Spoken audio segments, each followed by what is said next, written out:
Okay. Nope. Where am I going? Right there is the gate.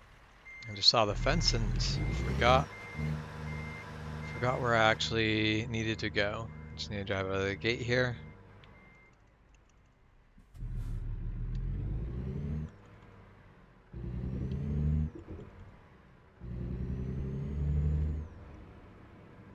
So maybe we could try to stay in our lane.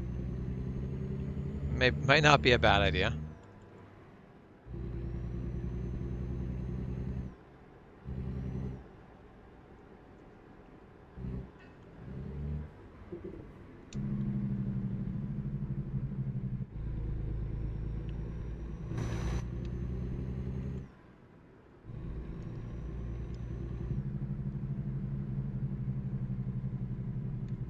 I think I'm getting some static through my headphones. Hopefully that is just... Hopefully that is a hardware issue on my end, and hopefully that is not coming through to the stream.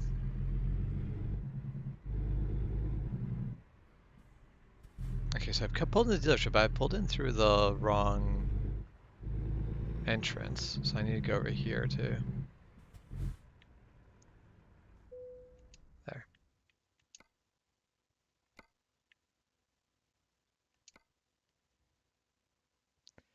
I'm kind of tempted to take this one up to Montana, because we really haven't spent as much time in Montana as I would like. But no, we'll carry on with going over to California.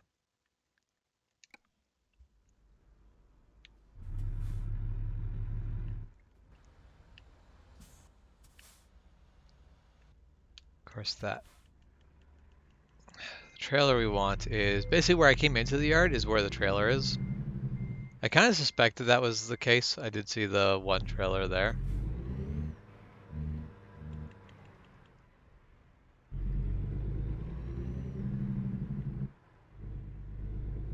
Oh, so it is here, but I have to get to it from... Okay, yeah.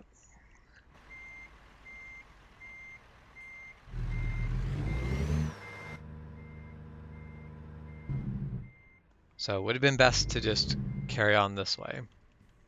They said to go around the back of the building to go pick it up.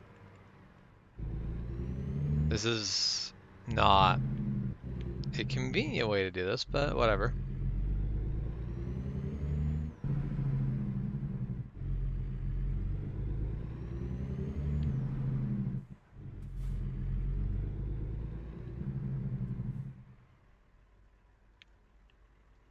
I'm just going to take a moment to unplug and replug in my mic, because yeah, I seem to be getting a little bit of distortion from my speakers.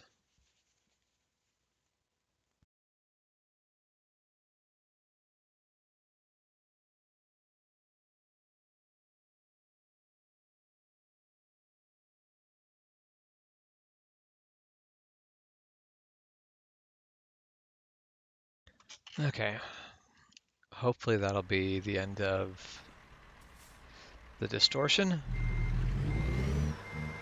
and it is not.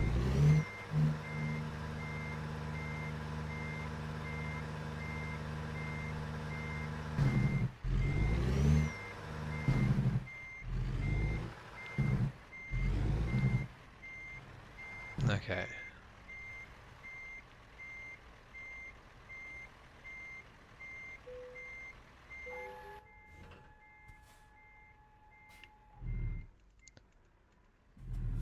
Alright, let's pull it out of here.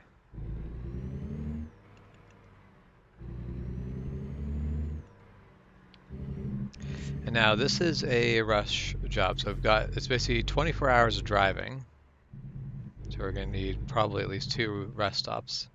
Well, we might need more than 2 rest stops.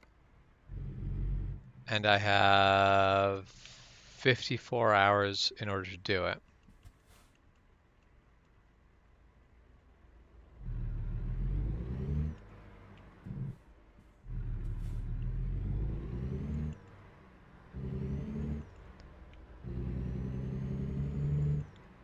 I'm trying to think. So right now we've got 10 hours before we need our next rest stop. So that leaves us with, we might be able to do it with a single rest stop, in which case this will take us about 34 hours to deliver. And there is enough time to do one more rest stop between, but we are on a relatively tight time scale, our time schedule. We should also look, what roads are we taking there?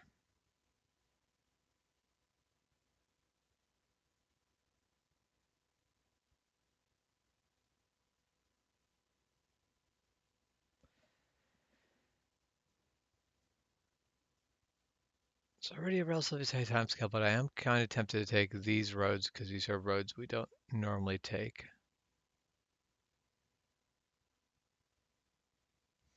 Well, no, we'll take the fastest, smartest route. We will not try to basically cost ourselves any extra time right now.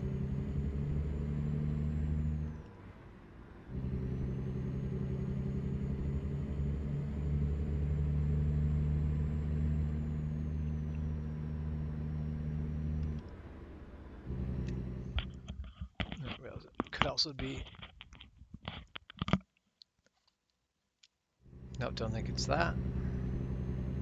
Yeah, I have no clue what's causing this static. But once again, hopefully this is just a hardware issue on my end, and I'm not actually transmitting the static to the stream.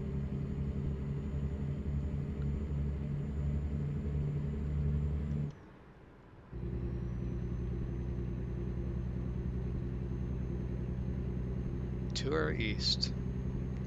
It's interesting for there to be a Tour East bus in what is very arguably the West, especially with America's inflated West. The fact that like the center of the continent is considered Midwest rather than West.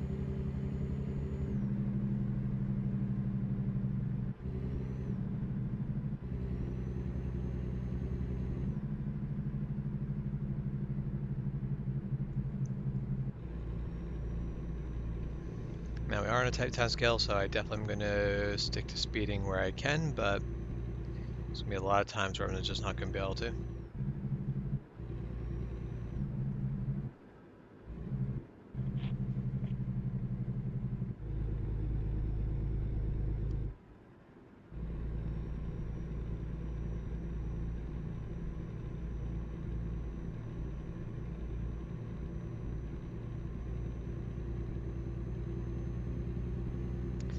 Now, it could be possible the static issue is basically caused because of the fact that I started the game and then switched where the audio was coming from.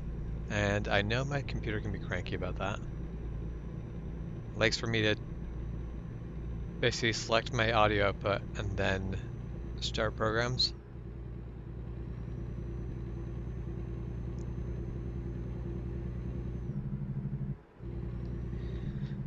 Now, the nice thing about this run, though, is while it is a run I have done a lot of times, it is a run I really like visually. Like the going along the mountain is between a river and mountain is just a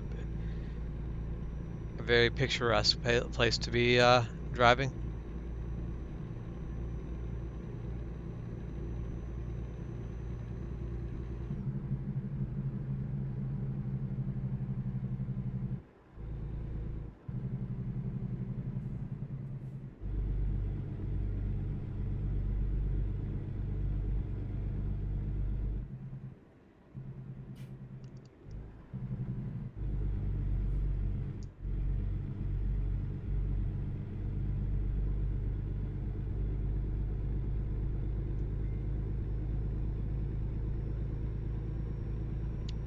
Oh,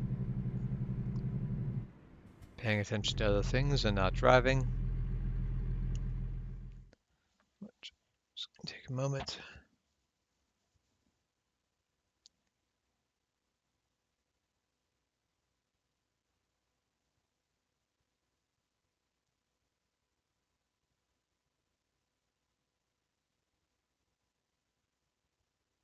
Huh, can shut that all down. Okay.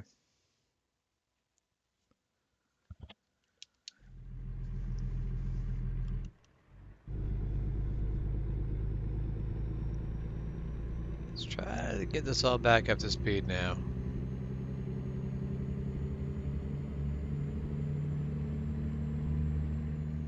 We're gonna try to not have a repeat of Monday.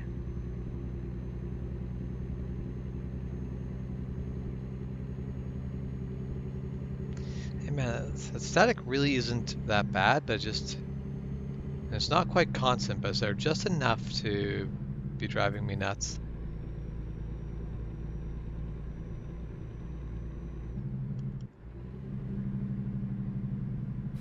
So I've checked all the obvious things for it, so I can't think of what's causing the static.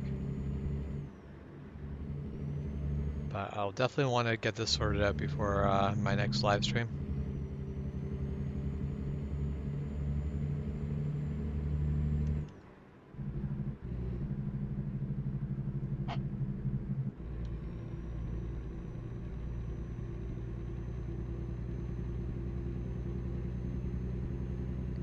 Yeah, I feel like Colorado is one of those places I could happily live as far as like geography is concerned. But it is also a much colder place than I currently live. It gets cold in Colorado during the winter. Not as cold as it does in like Manitoba, but still cold enough.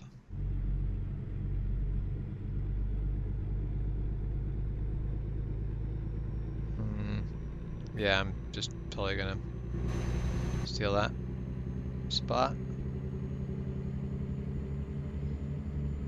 That actually worked out pretty smoothly.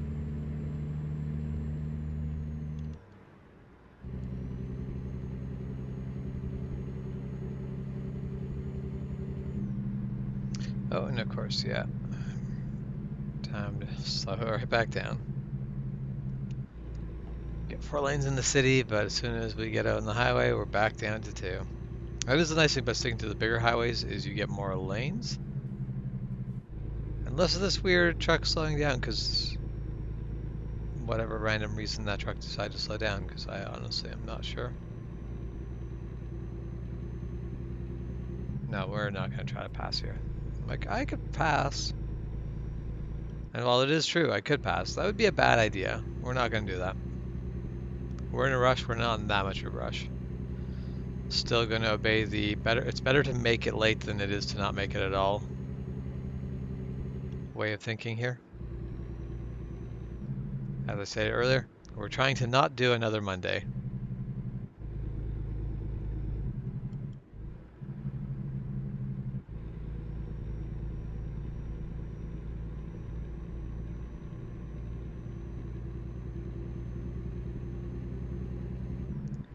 So that big rig just didn't really slow down at all for that.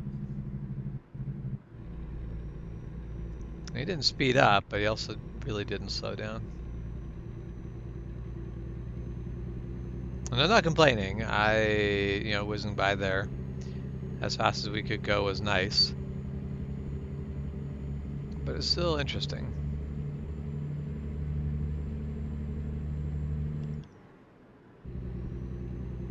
It is nice to be on a low weight trailer. It's nice to have a light load. You can actually accelerate up hills. Hey Jess, how's it going? So I'm picking up some intermittent static from my speakers, and I'm hoping that's just my speakers. I'm hoping it isn't transmitting over the stream. So hopefully you're not hearing this like crackling every little bit. Like, probably say it doesn't go longer than 10 seconds without me hearing it.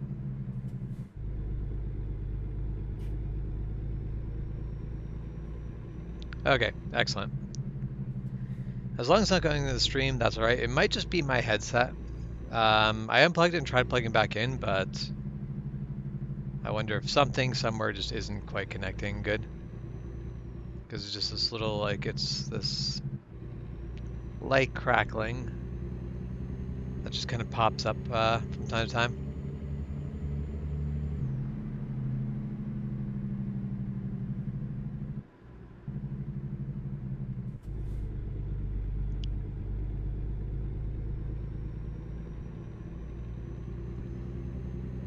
I am glad I got used to running this game with the engine brake on because it does make it a lot easier to manage the air brakes, which is also probably the exact same reason real truck drivers just basically turn on their engine brakes and never turn them off.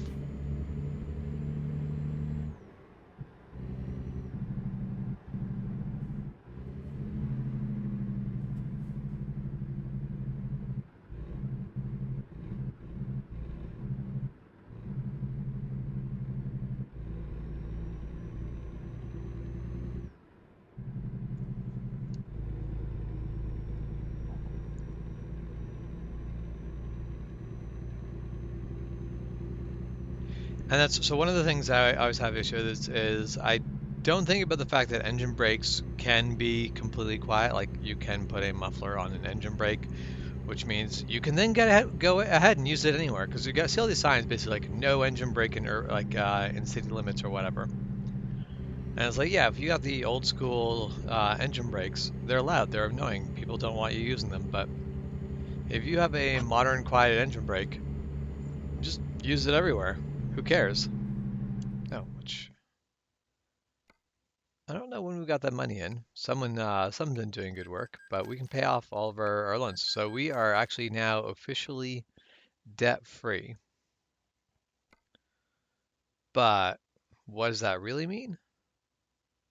It means I'm just going to immediately plunge myself into more debt. That's really what it means. Um, do need to decide where my next garage should be.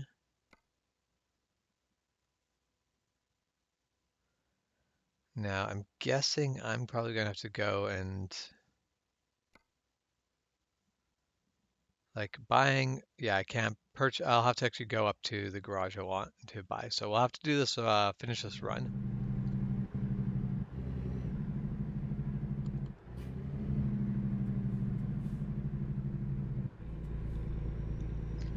So once this run is done, we will pick a city that I want a garage in. I think I'll do a central location for my next one. And then we'll put as many trucks and drivers into that garage as we can. Although it will probably start as just one because it's like 180 to buy the garage. It'll be like another 180 to put a truck in it. At that point, I'm at like 400,000. And I probably not going to... Actually, I might be able to, with the paycheck at the end of this run, buy a second truck. So I might be able to buy one garage and put two drivers in it. Although it'll be a while before everything, that base pays everything off. Hey Michael, how's it going?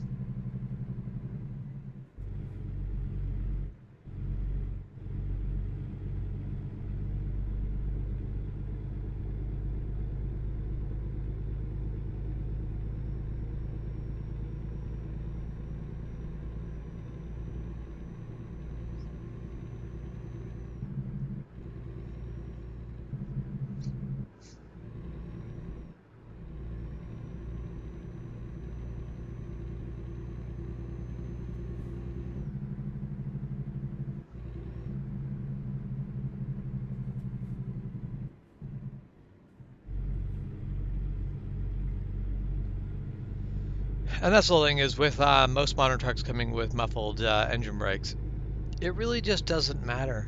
You're not making noise anyway. But that's the old school trucks with their loud like Jake brake coming down into a town and just hammering away in the middle of the night. Yeah, I can see why that got. I can see why that became a thing that signs got put up against. But that problem doesn't exist so much with modern trucks anymore.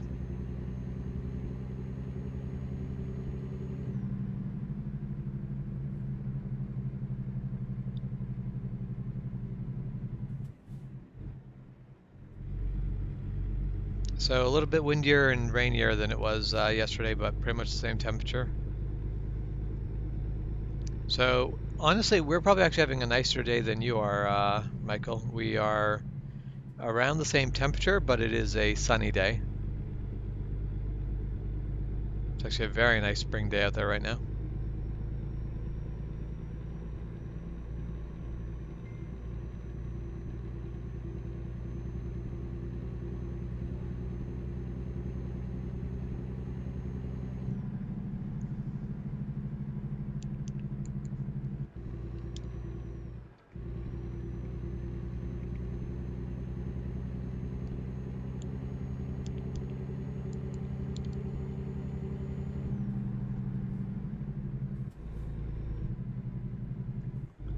Would love to be past this truck.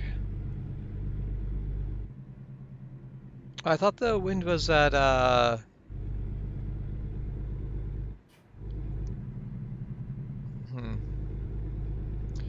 some reason I thought it was a very low wind day yesterday, but I may have gotten that mixed up with the day prior or something.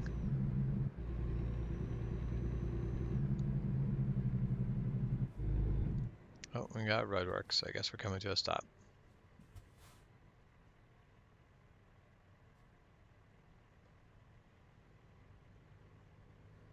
Oh, I guess we got that green because we are just drifting right on through it. Cannot complain. Oh, I am reading comments and smashing into pylons. We're not supposed to repeat Monday. We're not supposed to hit things. So I'm playing this game and reading comments. It is hard to do both.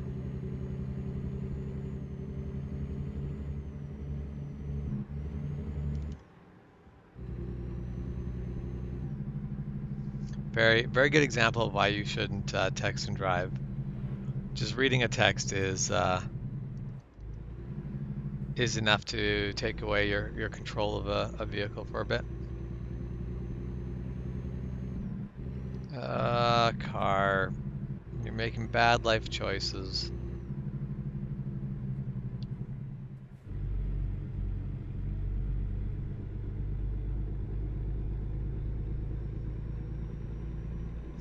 Realistic choices. I could definitely see someone just doing that in real life, but still bad choices. I really just want to cut through the parking lot of the gas station here.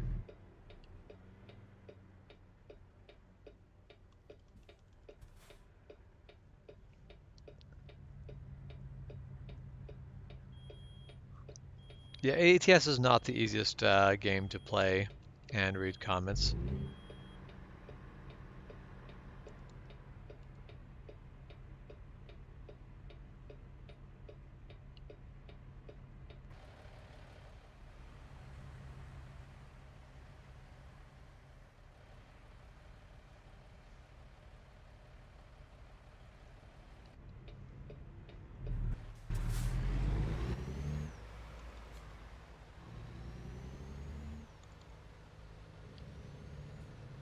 Oh, took that way wider than I needed to.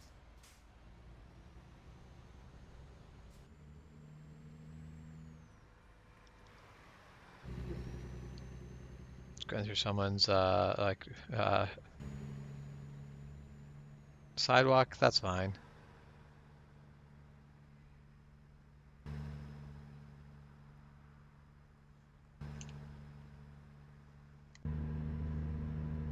Oh, not what I meant to press. I only want one mirror. Okay.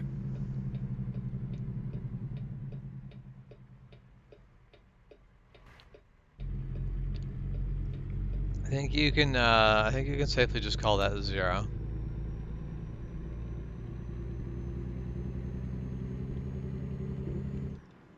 I think after the first 3 zeros, the 1 is now meaningless.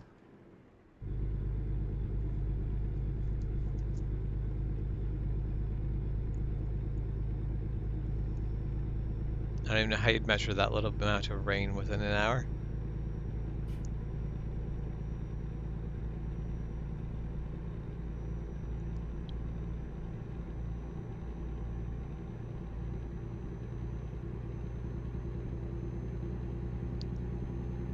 Alright. So I think this is all nice and flat here for a while. Everything is just really easy driving for a bit. And Hopefully that makes it harder to have any accidents. Right now with the light traffic, that makes it pretty likely that I'm not going to run into any issues. Yeah, I agree with you, Jess. That definitely sounds like I felt a single drop of rain. It may have been the only drop of rain in the city or in the county.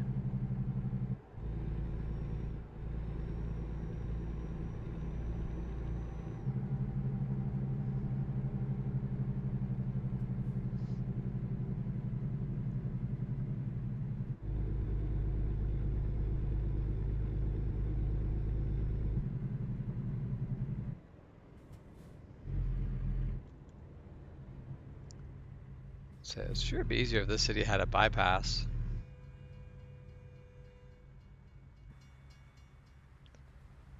I definitely always in real life will get salty when a city has a highway that just goes through the middle of it when it's like, no, just let the city, like, let the highway pass by without having to stop. Don't make the highway go through your downtown. This doesn't help your city. I mean, in some cases, cities literally just survive off of through traffic stopping. So in that case, I guess it is important to the city. But I don't think it's worth it. I think it's such a big pain in the butt for travelers. It's not worth the business that the city gets.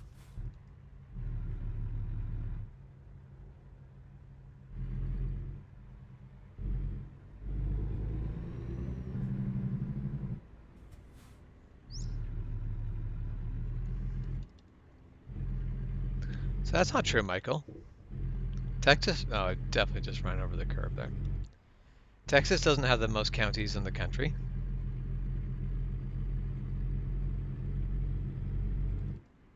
It has the most counties of any state. But if you just say it has the most counties in the country, then I can go back to my whole argument of the U.S. isn't a country.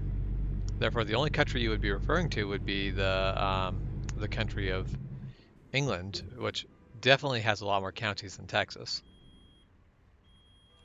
Oh, I've been using my brake badly apparently. I did not actually realize I was.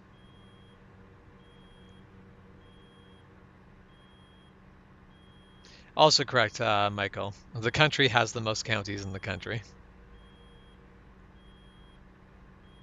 Yeah, I'm not surprised that Texas has the most counties of any other state,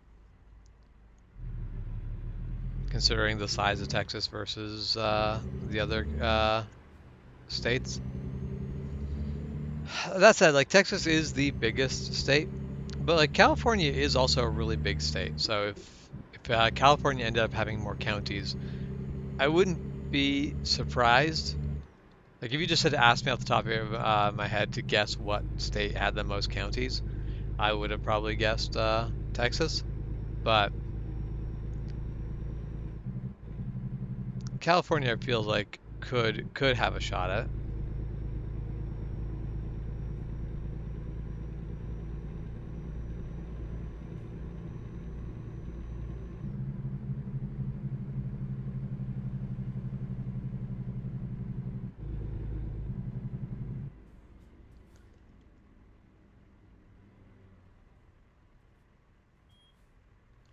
Damn it.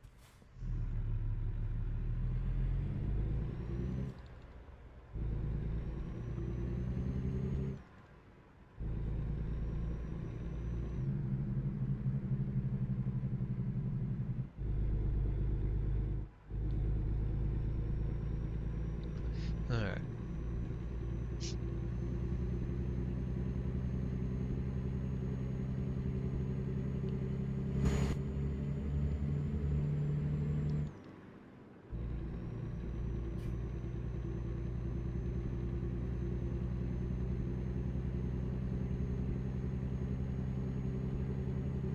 Yeah, we have regions and municipalities. We do not have counties here.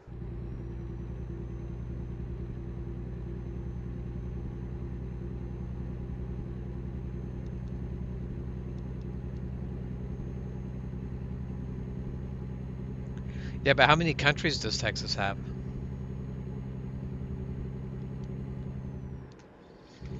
I definitely remember someone trying to convince me that the U.S. had multiple countries because they had read the word county and misunderstood country and thought that the U.S. was multiple countries. Basically, that each state was multiple countries. I don't, and I still can't figure out how they thought that worked. But that was they were under the impression that somehow the U.S. had a whole bunch of countries within the states that make up the country.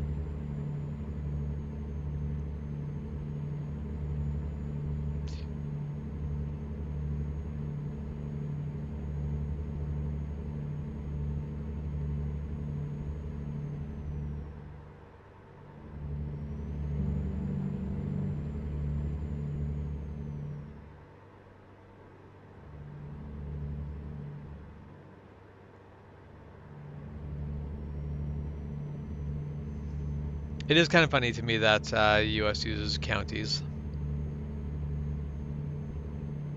To me, counties seem like a very like they don't. Counties are something that happened in a medieval time and doesn't really apply to our world anymore. It's not a modern thing to my mind. Like a count rules a county. Count Dracula, yeah, he was the ruler of a county. Um, which honestly, for something that's been basically put into myth as being such a powerful thing, it's funny to think of him as just being a count. It's not even like a duke or a viceroy or anything else. It's just he's a count.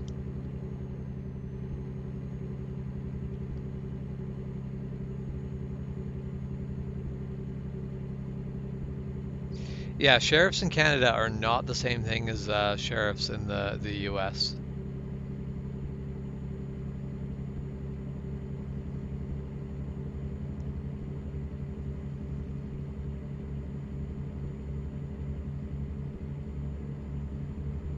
Yeah, basically, our sheriffs are not law enforcement. They are part of the. I want to say they're part of the justice system. I don't think that's really the right way to say that. They're more part of the they're basically they're part of the penal system. Sheriffs deal with those who are already convicted, not with those getting convicted, or basically not with alleged crimes.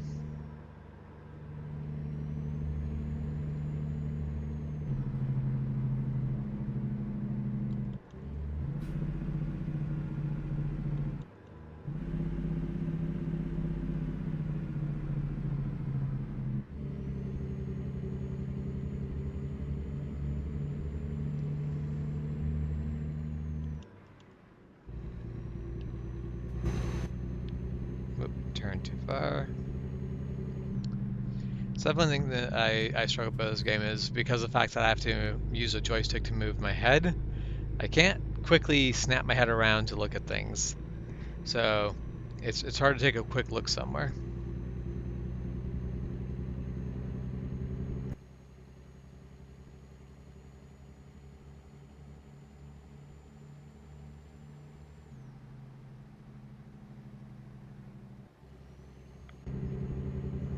Hey Milo girl, how are you and your mini pretzel twirls doing?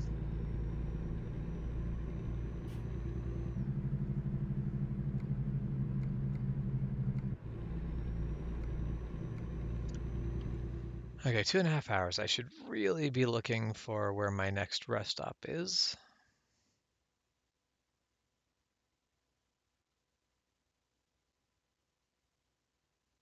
I guess that is it.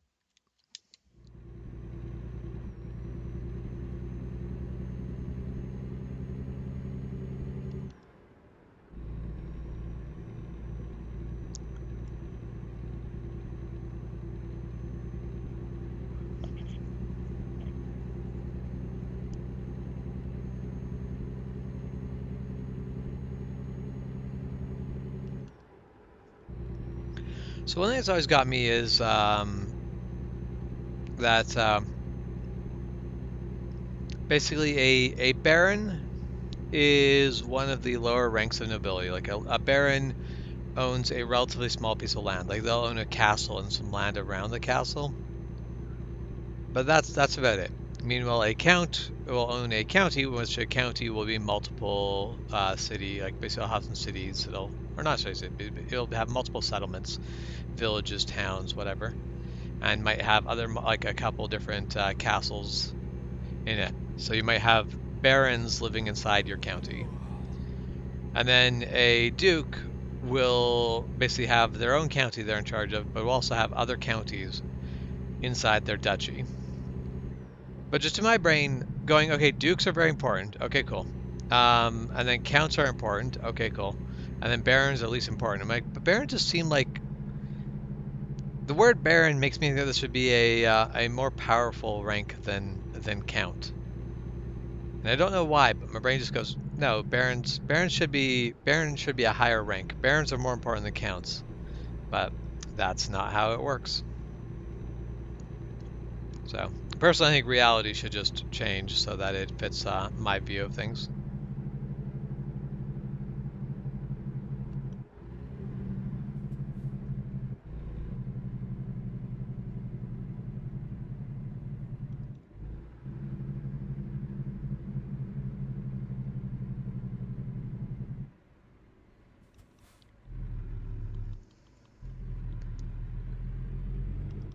The nice thing about having this light load is I can basically, what gear I'm in matters a lot less than it did prior.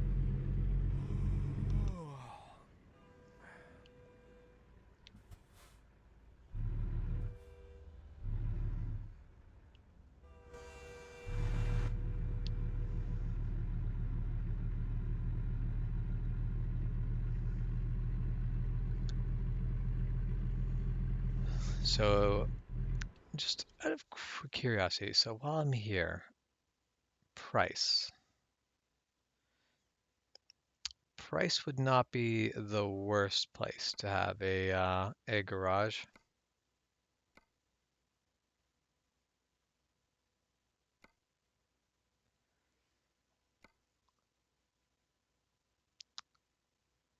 I don't know that I could find a I don't know that I could find a garage that is more central than Salt Lake City. Basically, Price, Salt Lake City, or Elko are probably going to be as central as I can get a garage. So yeah, I might actually stop and buy a garage on my way. But do I get the one in Salt Lake City? Do I get the one here in Price, or do I get it in Elko?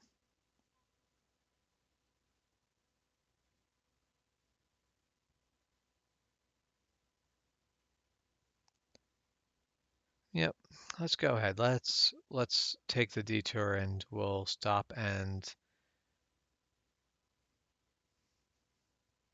no, screw it. Let's do Price. Let's do Price, Utah. That's where we will get our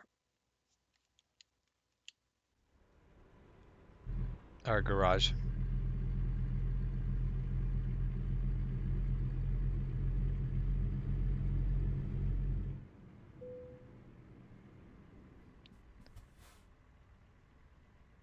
Okay, we're gonna be a dick. We're gonna drop our trailer in the middle of the road. I just don't want to have to back it out of here. All right, so we now need a whack ton of money. Good thing we can just take these giant loans. Now with that big whack of money,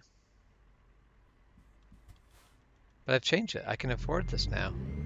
Let me have it. All right, let's see if we back off of it, drive back on it. Yes, we will buy this garage. This garage is now ours. I can't back my truck even though it is currently rolling off of the yard. Making me lose control of my truck while in the cutscene is kind of rude. But okay. So now we have two garages. Our first garage is super profitable and is doing amazing,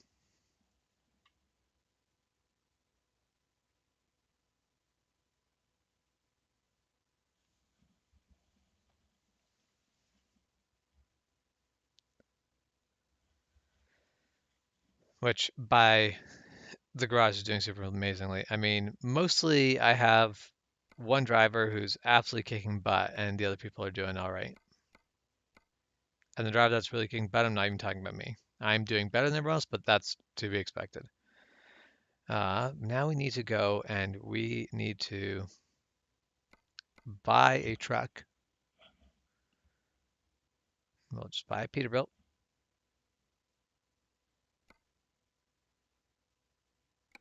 and buy online. We'll buy. Wait, what is the difference between these two? Dang it.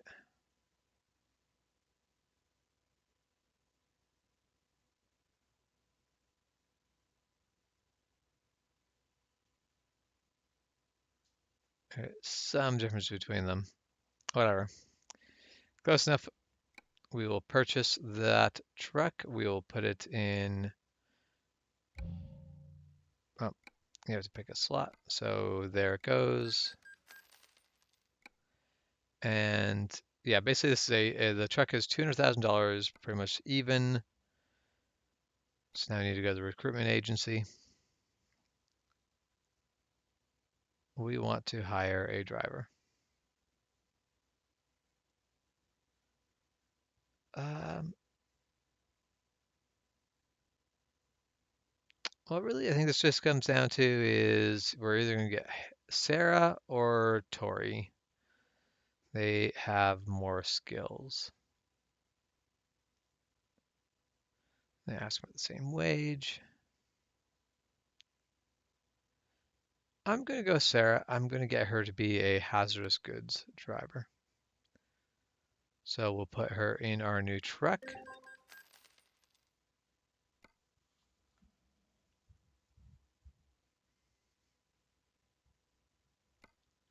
So just make sure, yep, our new truck is ready to go out. And let's manage drivers. So all of our other drivers they've got one stat they're really good at. And then they're kind of balancing out and doing a bit of everything, which is exactly what we want. With Sarah, we're going to get her to do hazardous cargo.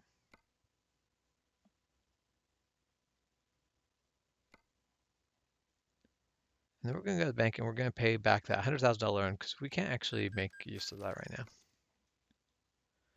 And then we'll go back to driving.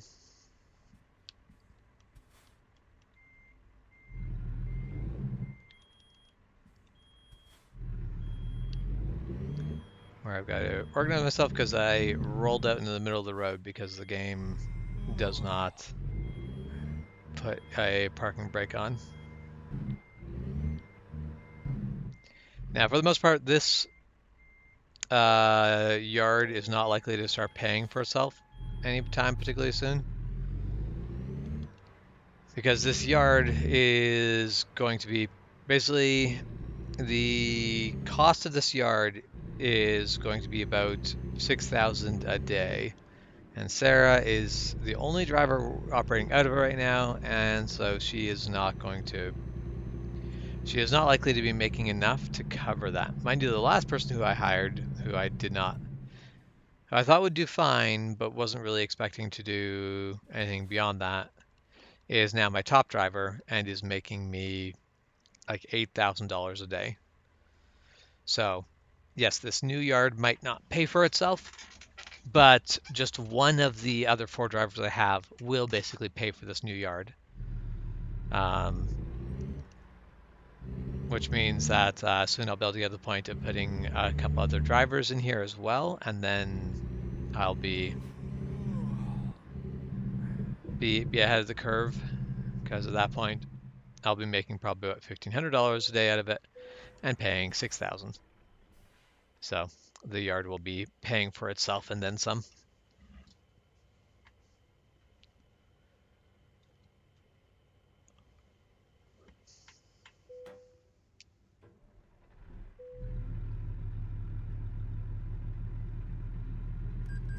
Well, I guess at least this time I'll be able to just pull into the rest stop like a regular bloody truck. I don't.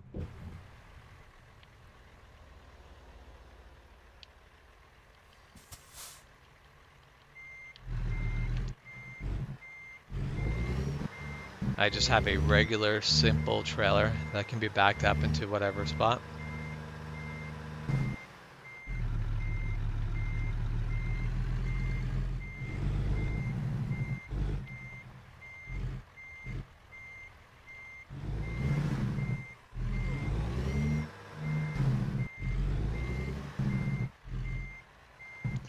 Okay. We're backed into location, turn off our engine, and get some rest. All right. So we got 14 hours to our next rest stop.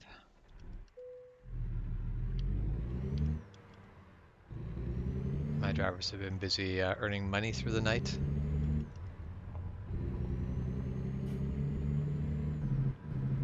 Oh yeah, I guess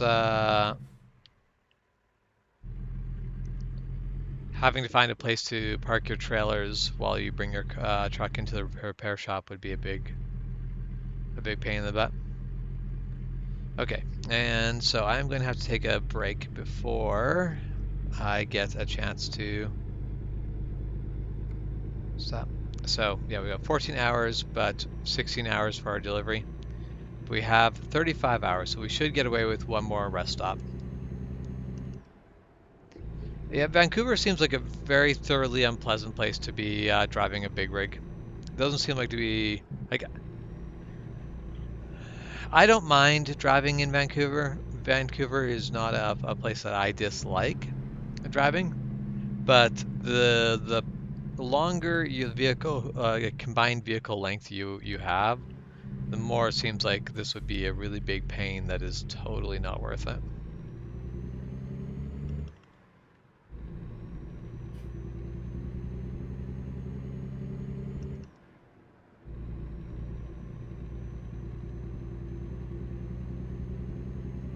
Sorry, Milo, your question was too big. We did not mini see it.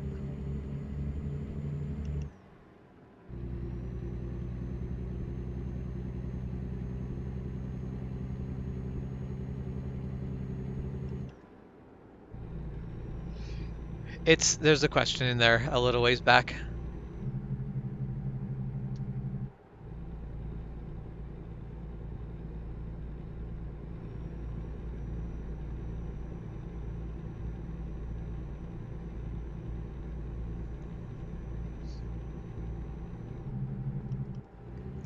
I think it's the same thing with all mini things, Milo. Mini things don't know they're mini because they're mini and everything around them is mini.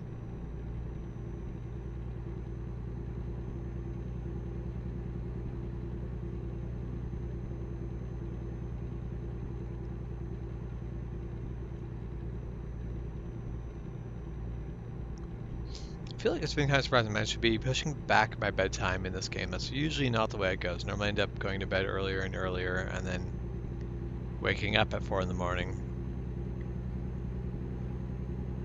So I finally figured out how to replicate my real life sleep schedule in game. Just put off bedtime indefinitely, and I probably don't need to speed more than that. Well, yeah, we're coming to a merge. We're going to slow down.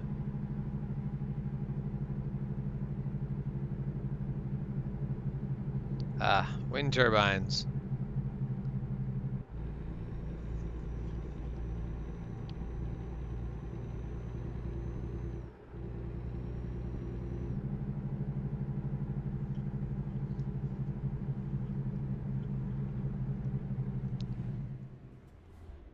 It's always so rude when they just slam on the brake for no reason.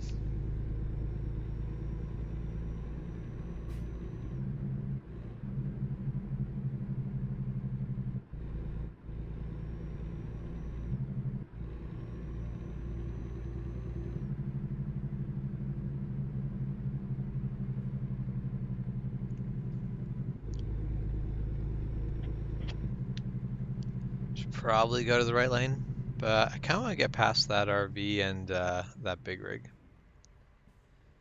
But yeah, I do really wish that I want a mod or a DLC that lets me just like go around and tour.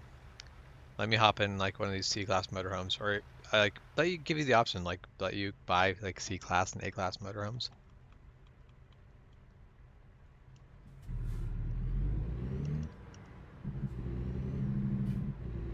You know, I feel like that could be if you that'd be a fun thing to do. A game that basically is like RV simulator. I don't know how you would like earn money in the RV simulator to buy bigger, better RVs. Vacation better so that you earn more money. I don't know.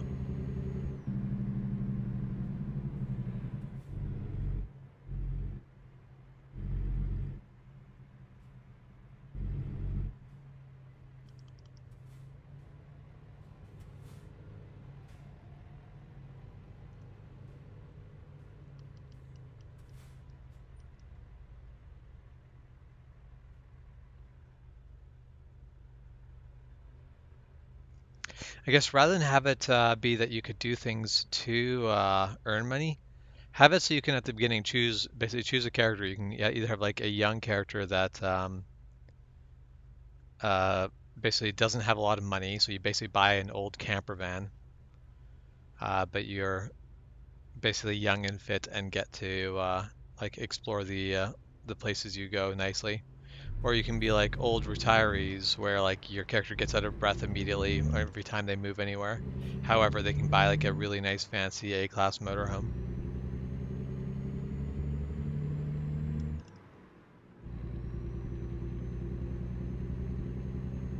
I feel like there'd be a way to balance that would actually be fun.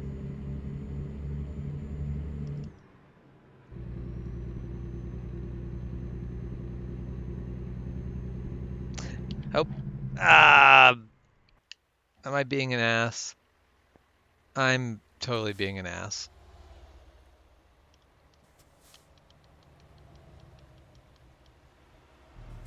I was not paying attention. This is a already like time crunch deal, so we're just gonna go ahead and do that. I said today was not gonna be like Monday. Today is ending up a lot like Monday. I've already hit pylons in a construction zone. I've missed an exit that's caused me to just like kind of make it work. We're not doing as well as we'd hoped. It was okay. Sometimes you have a Tuesday that's a Monday. It doesn't mean that the rest of the week's gonna be trash. So we'll keep high hopes. High hopes. That's what we're all about here.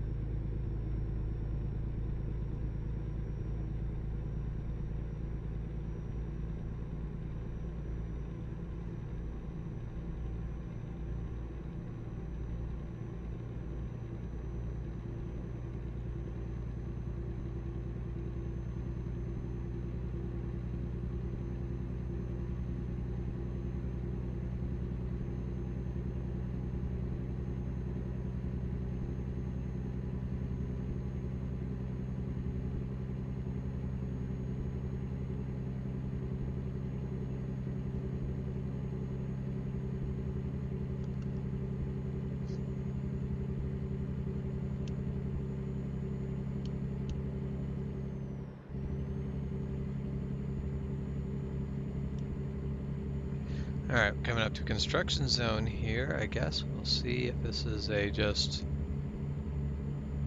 go around or... Yeah, okay, just so the very far right lane is closed. This is no problem.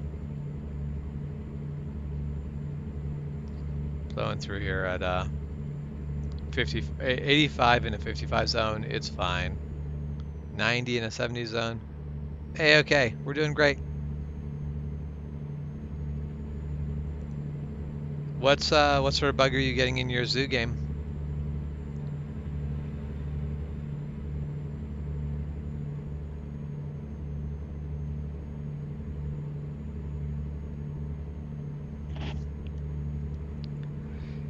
Because yeah, there's definitely like games are gonna have bugs. That's fine. There are certain bugs that bother me a lot because they make it hard to continue to enjoy the game.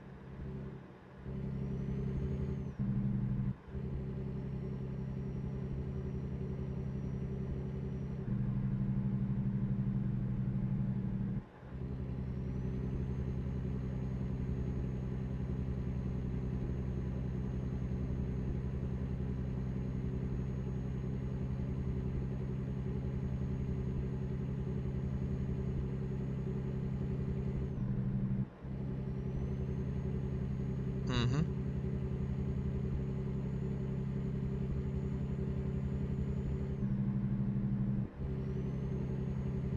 Yeah, it makes sense. Basically, use the favoriting system to decide which ones you want to keep in your game.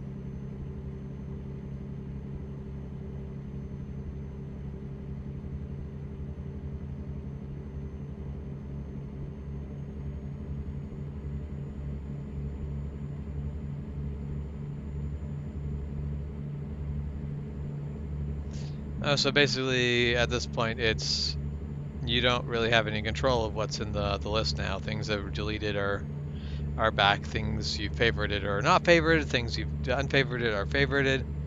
Yeah, that makes that really annoying. Basically, and this is one of the things of like I really do love the mod workshop, or like the like Steam Workshop, giving you like such nice clean access to mods is great.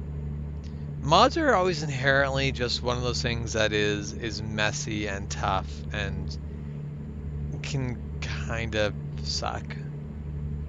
So I love mods. I'm happy they work, but it can make for some really annoying glitches, and it really sucks when the mod system itself is the cause of the glitch.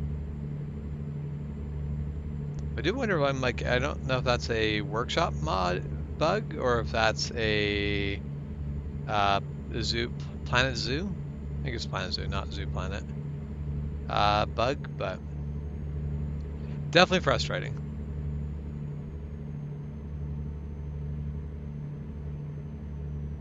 Yeah, and that's the thing of like, okay, so that it probably does mean it's probably the Steam Workshop stuff works probably fine, but the mod manager in Zoo Planet doesn't. It has bugs.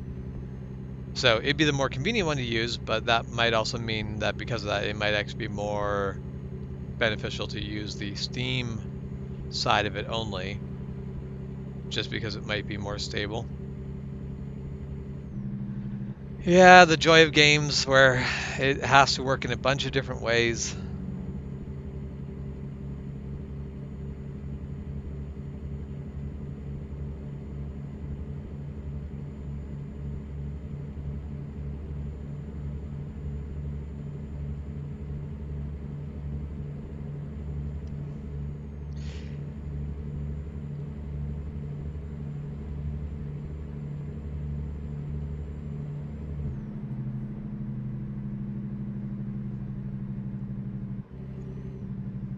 Oh, we come to a complete stop. Is this just a bit of a cluster because everything's messed up? No, that actually went pretty smoothly. Now let's get over that scale. Is that big rig is stuck in the left lane because he doesn't know how to get over to the scale? That's what's going on there. I can guarantee that.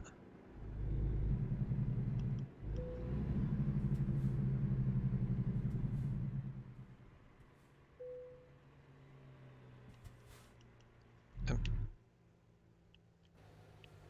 am I not on? There, okay. Like, am I not on the scale? Yeah, Stacy's. I totally agree that like in some places I've used third-party mods. I've used mods that are not part of Steam Workshop, but man, Steam Workshop has been so much better than basically it has massively improved the modding scene. It's made it a lot easier to get mods to work. So I am really happy about Steam Workshop.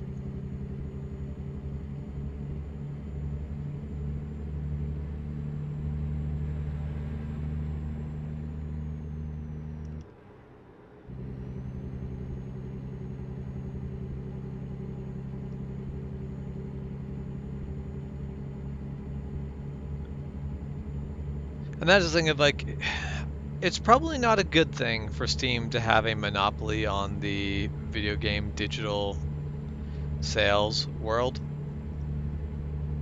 but they've been so good with it that I just really don't want to go anywhere else for my games. I don't want to go anywhere else for my mods. I want everything to just go through Steam.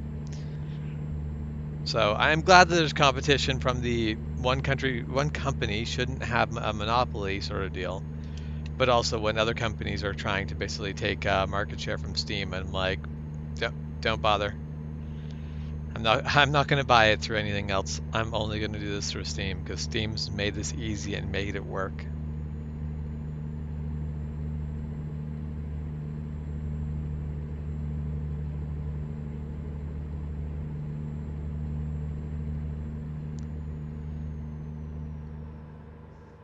Yeah, that's so I haven't modded this game a lot. The only time I modded it was when I had to mod it to join someone else's game because of the mods they had. But I do want to actually add some mods to this game just because I think it could use some improvements, and one of them is actually a more realistic economy. So less, like basically keep the experience gain the same, but basically earn less money. But either way, I don't want to stack on too many mods because mods can often not play nice with each other.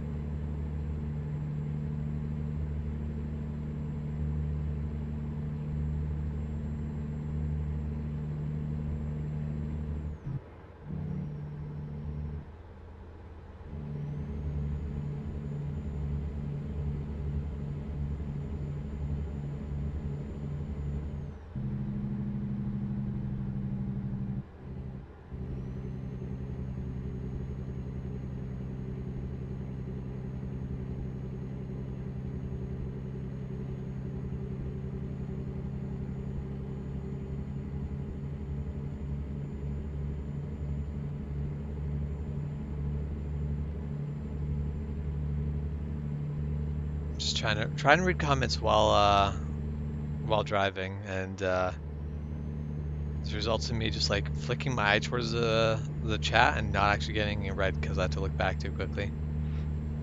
Once again, really good example of why it's dangerous to read text while driving. Be a lot easier if I had it set to pop up on the screen like Juan did.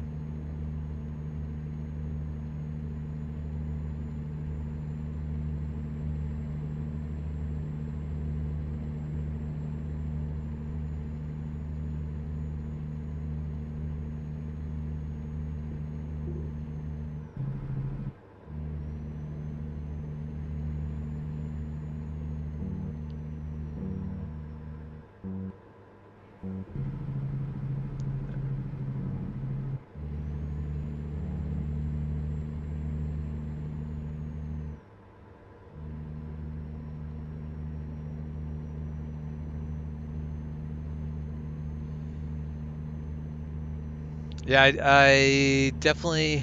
Um, so I feel like my ideal setup would actually be to have run a game of this where you make the pricing all basically make the fuel costs and the basically the amount of money you earn be realistic, be very make that all really nice and legit. But then basically remove the experience system altogether. Just uh give you basically sort of max out experience, balance it for max out experience so that you're not going to earn more as you gain experience. And also you can buy the most expensive stuff right off the bat. It's just a case of you're probably not going to be able to afford to for quite a long time. Car, I really need your space. You're going to have to just let me merge.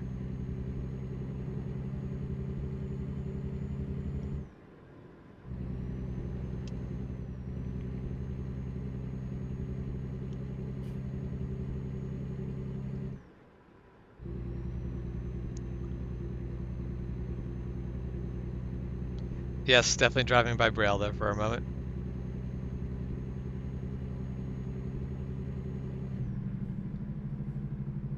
And we have a truck. Oh, we have to do a detour. That's what we have to do.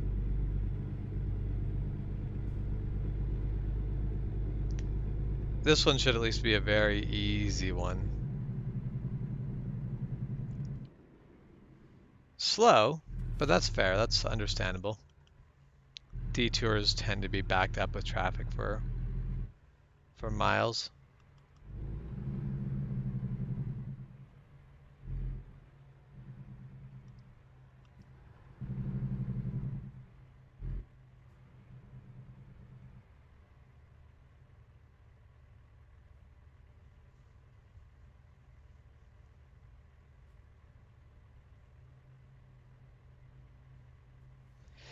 All right. Well, take care. Take care out there, and we'll see you next time.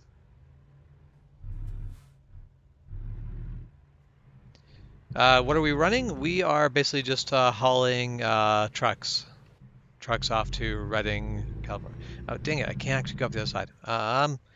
Let's take a quick look at the map. What can I do to get around this? So if I just make a left turn, I can.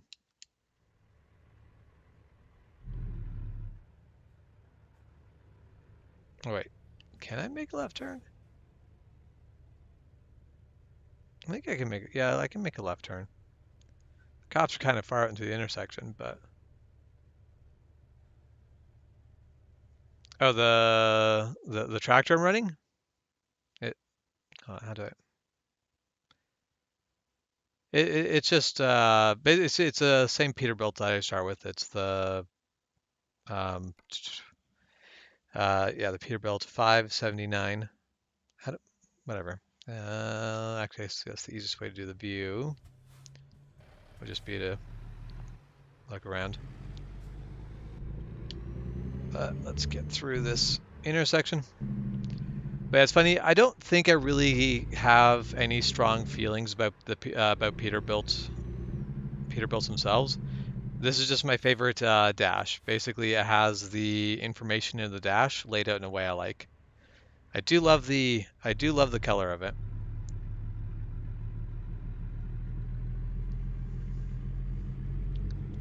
And that is, I like the color enough that it basically painted the entire fleet of them this way, which I guess really doesn't matter because you never see them. But still, I like the idea that there's somewhere out there is a fleet of trucks all in this color. As much as I like the Sutco green suggested by Juan, the nice sort of not really a midnight blue, but a nice dark blue is more my speed. I guess a royal blue.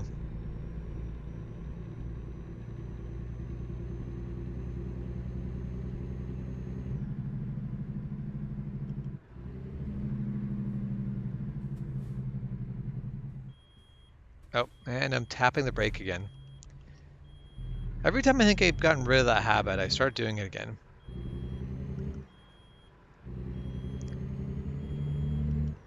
I think the only real fix for that problem would be to get a steering wheel and get pedals, and then I'd actually be able to give a nice gentle brake application rather than tap it.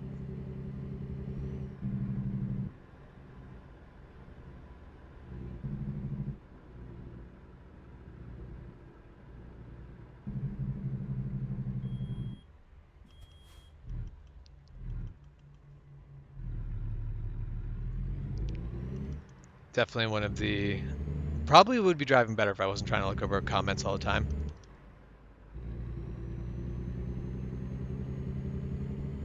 Oh, the last skin, or basically the last paint job commission you did, the guy ripped you off? That's unfortunate. It's always a problem with doing commissions, is you're going to deal with people who are dicks.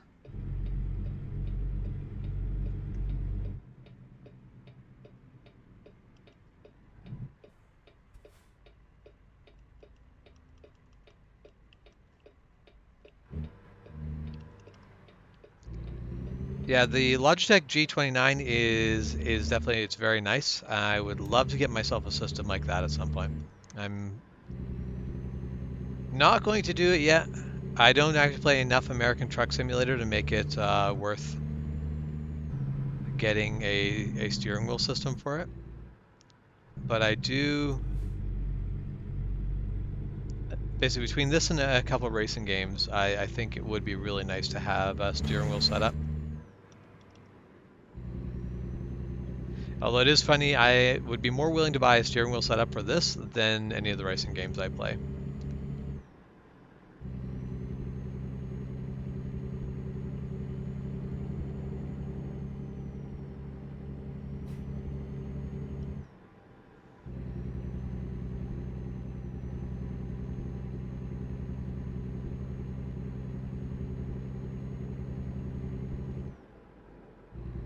Well, if we don't hit too many more detours, as we still got to make one more rest stop before we'll be able to deliver.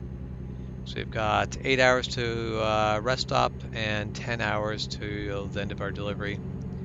But we do still have 29 hours for delivery. So we've basically got an extra 10 hours of wiggle room. So a mile detour shouldn't be too bad.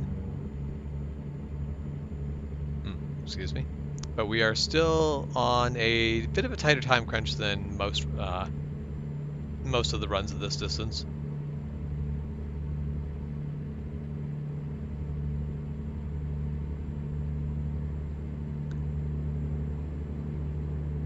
So yeah, head tracker would be really nice. Oh, we're just going over that lane apparently.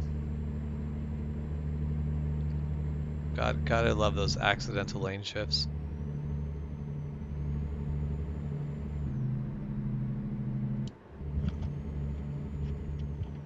Probably be less of a problem if I wasn't speeding as much.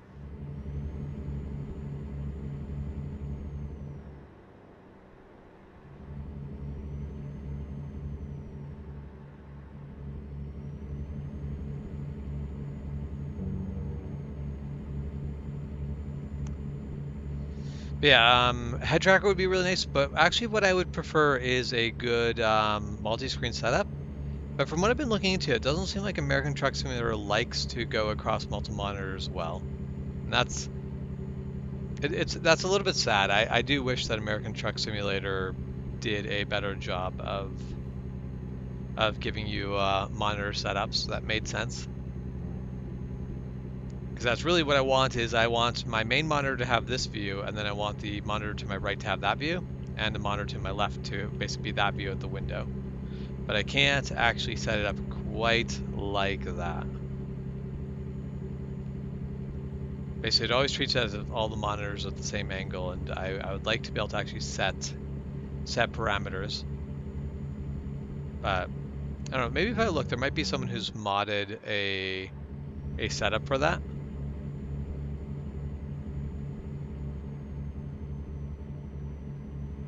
For me, I'd rather have multiple monitors kind of wrapping around me than have one big display right in front of me. But that is just my personal preference on it. It is really nice to just have one large monitor as well, and it's really easy to work with that because everything's designed to work on just having a single display. What are we slowing down for? Okay. Just people thinking about turning off, I guess. But yeah, that's the big thing is I'd like to get rid of the first off, I'd like to have a big enough display. I wish that all the information in the little corner display, I wish you could get on your dash, because then I could just get rid of that. And then if I had a really wide setup, I could basically get the vision of that far mirror, which means I could get rid of the UI mirror in that top corner. Because I really like using the actual mirrors.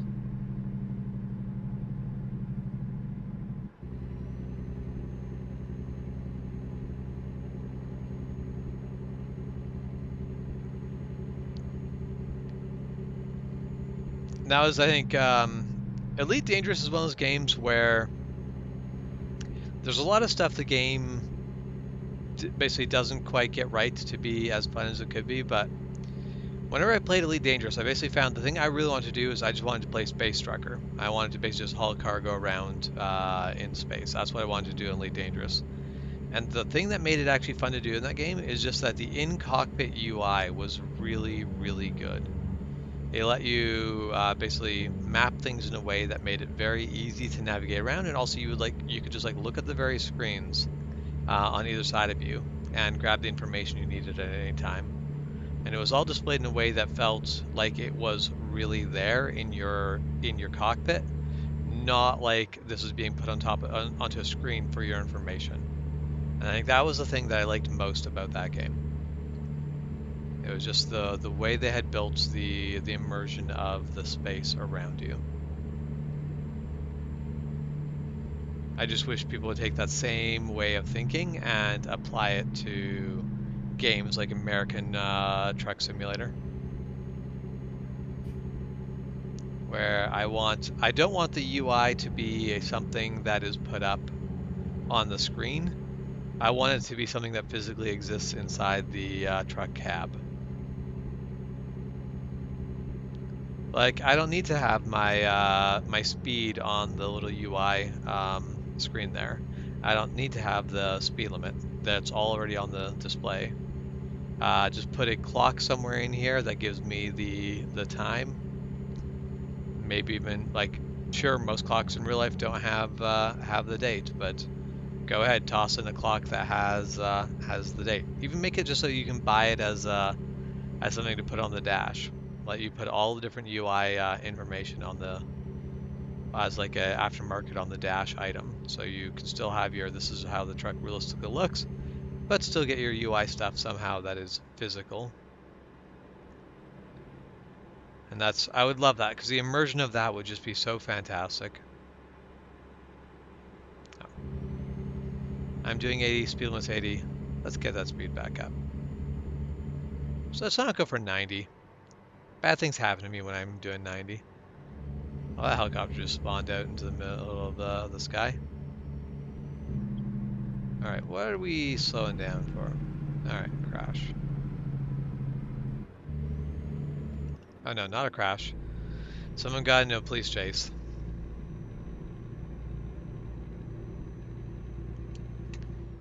But yeah, that's from simulation games. What I really want most is I want that immersion.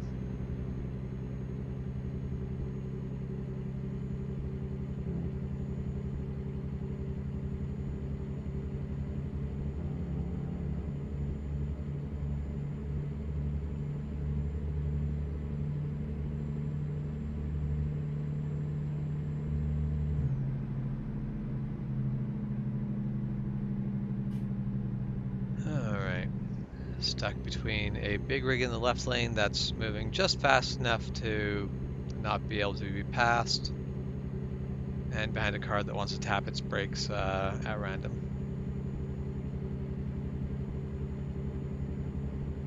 You know, how about I encourage you to back off, truck? Can I? Yes. As it turns, I can bully him into pulling back and giving me space.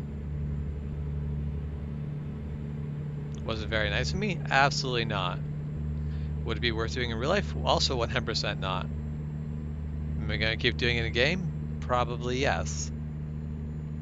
Just sort of crowd them until they finally decide to put on the brakes and then take their spot.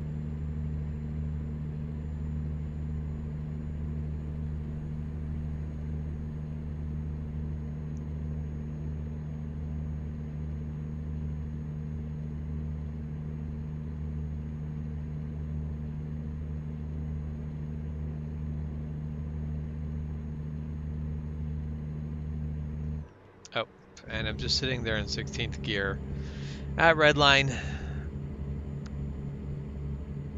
forgetting to shift up. It's fine. I'm sure the lost fuel economy is not going to be a problem. It would definitely be interesting playing this game with a much more brutal economy and actually looking at the amount of fuel I'm spending per day and going, oh wow, that's a ton of money. So that's 2 days of driving. So that's about $2,000 of fuel. So if instead of this trip paying me like 80,000, it was paying me 8,000, then suddenly I start looking at being like, all right, so I spent like $2,500 in fuel, spent another couple $100 in repairs, and all of that. And it's like, oh, so the amount of money I'm making significantly drops off. And that's when you can probably push it even further and be like, all right, rather than drop it to 1/10th, drop it to like 1/20th, which would probably be a realistic amount instead of getting paid, you know, instead of getting paid like 20, 20 bucks a mile, get paid $1 a mile. And at that point, you sit there and go, okay, well, yeah, yeah, we just gotta slow down here. There's no other option. We'll just go with the flow of traffic. But yeah, at that point, you'd actually be looking at it and being like, all right, let's drive in a way that's fuel efficient because this is a big percentage of my income that I'm spending on fuel. So driving a bit more carefully to save 10% on fuel would suddenly become very worthwhile. Meanwhile, now it's just an inconsequential amount. I'll spend 2 grand on fuel by the end of the trip, but I'll have made 80,000. So who cares? If I could have saved myself $200 on fuel, it's not worth anything.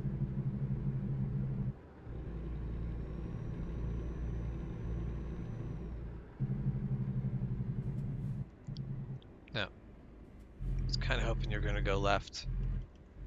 I wanted to keep speed going up this hill. Although I'm also carrying a much lighter load than I'm used to. So I can actually accelerate up hills right now.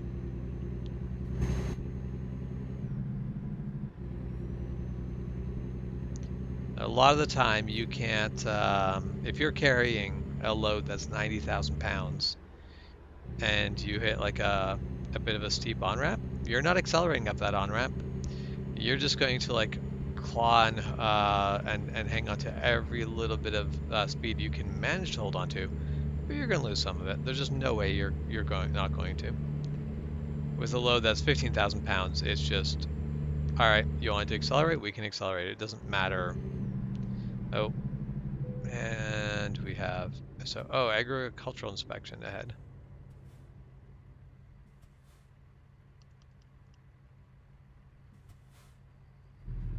I forgot these were part of the game, and I'm pretty sure they've always been part of the game. I know this has been a thing that has happened in real life for a long time, but I forgot these were actually part of the game.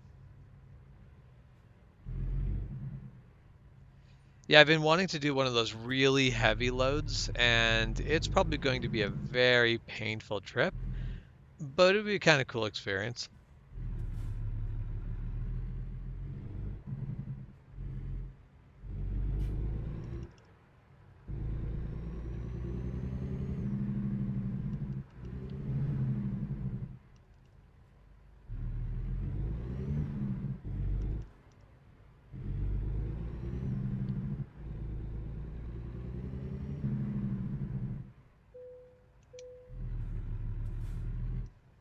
Wait, inspection in progress. Okay. It's not like a scale where you just hit the button and go. Gotta wait for the inspection to get done. Yeah, go ahead and merge. Check to make sure no one's merging. You already know no one's there. Probably still wise to do the shoulder check, but that's entirely just made it a habit.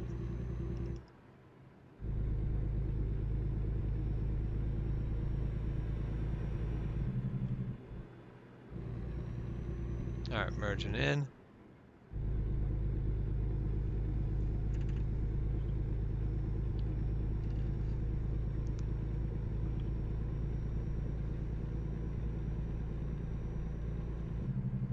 So I would also actually really love to see them take a moment to do some like really special, unique loads in this game.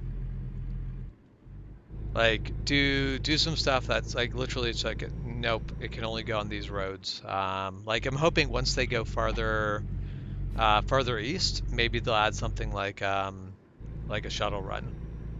Because the way they basically shipped the space shuttles across the country, or stuff like the SR-71 back when it was top secret, but it needed to be shipped across the country.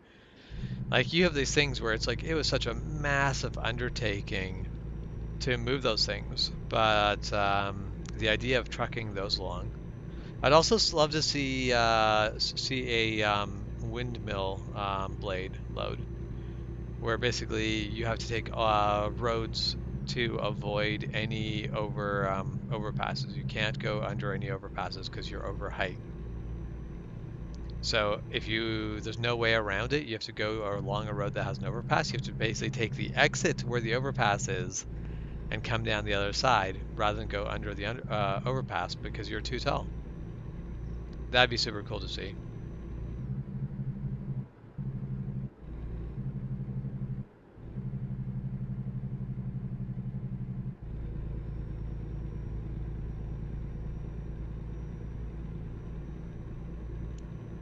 But mind you, I have a lot of hopes and wishes for this game, only some of which will ever have a chance happening. And while, so like one of the things, I really hope at some point they look at American Truck Simulator and go, hey, we're running out of states. We should look at adding Canada and maybe Mexico as well, and basically make it North American Truck Simulator.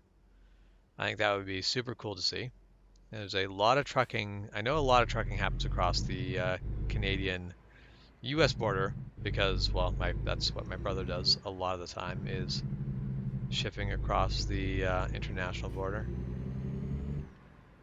It is interesting though, because the way that trade agreements work, a Canadian truck driver cannot pick up a load in the U.S. that is going somewhere else in the U.S., even if only part of the load is going somewhere else in the U.S. But it's a case of he can pick up loads in the U.S. that are headed to Canada, and he can take loads from Canada to the U.S., but he cannot take a U.S. load to another location in the U.S., even if it would be very convenient.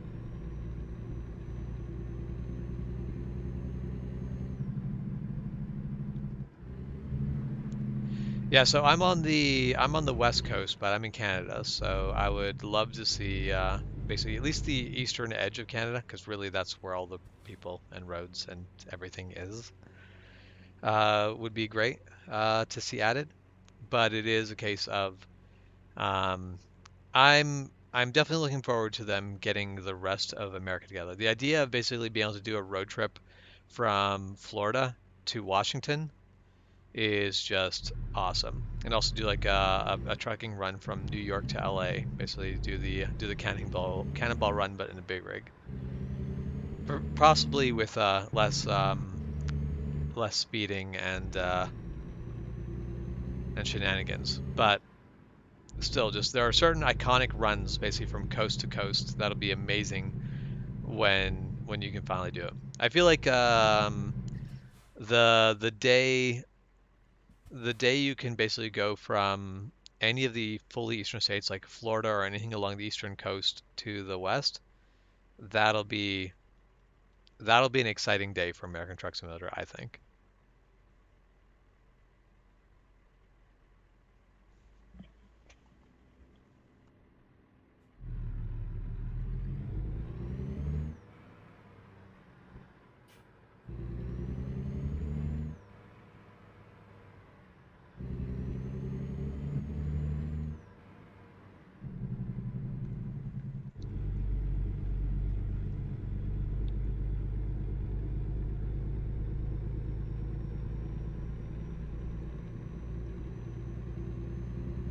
All right.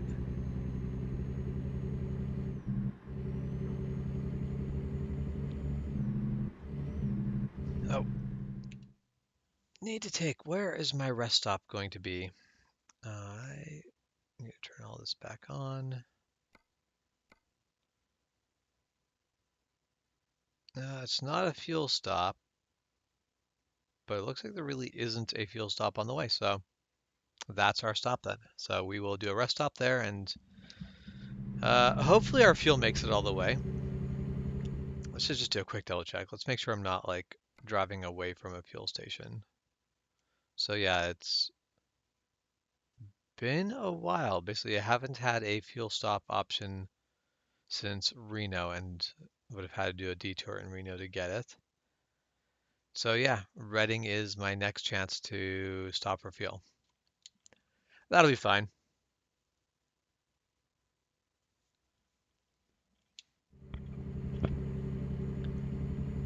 Yeah, 814. Feel free to chat away. It's one thing to be sitting there and really chatting over top of other people, but the chat's there to be used. I enjoy having someone to chat to while trucking across Western U.S. So I haven't bought the Texas DLC yet. Um, Basically, so I've got this running issue that I have with buying DLCs. So we just look at the freight market. Like right now, I find like when I bought New Mexico, I hated it because I didn't have Colorado. I didn't have Colorado, and I may not have had Utah even. I can't remember. I don't remember I got Utah before New Mexico or not. But anyway, you got these roads that kind of just dead end to nowhere, and it didn't make sense. It just felt weird where you would have these roads where you'd be like, no, I know that this road would just like sort of go through, but the road's dead in a weird way. And so I'm like, I don't really want to get Texas until I can get Oklahoma. I'd love to just be able to buy like I'd kind of prefer to wait for to buy Texas until I can buy the entire stack of states north of it. But that's a lot of states. That's 5 more states they need to build. And I know they've got these two pretty well underway, but it'll probably be over a year before we actually get up to North Dakota being done. So I don't know that I'm going to wait that long to get Texas, but at the very least, I want Oklahoma to be done before I buy Texas. But I am looking forward to driving Texas. There is something iconic about Texas that is going to make it fun to explore.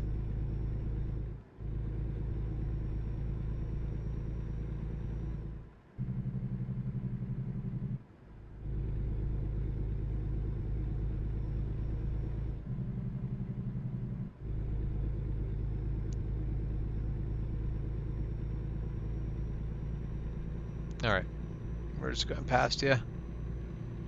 We can do this. All right, clean pass. Go. The lane ends, so I guess that really changing back our lane really doesn't matter.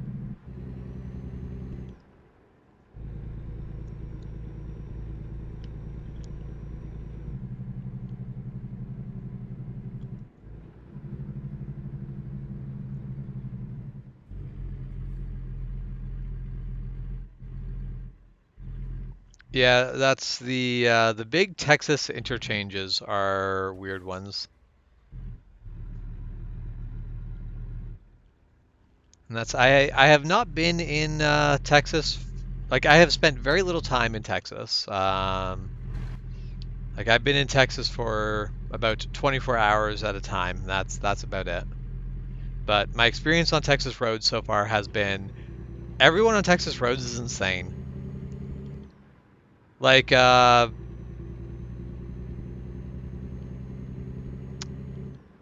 Southern hospitality in Texas is super strong. Southern hospitality is very alive and well in person. The moment you're on the highway, Southern hospitality is now been tucked and stowed, and you're not going to see it again until you are stopped. The roads are a war zone, and get in your lanes.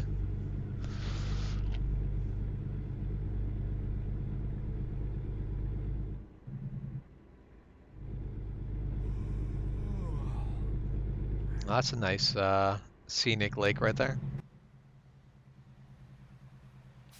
Of course, trying to stay in my lane while I look at the scenic lake. And that's yeah. What I need for this game is an autopilot. So when I see a nice view, I can just like let the truck drive itself and take a moment to look at the view.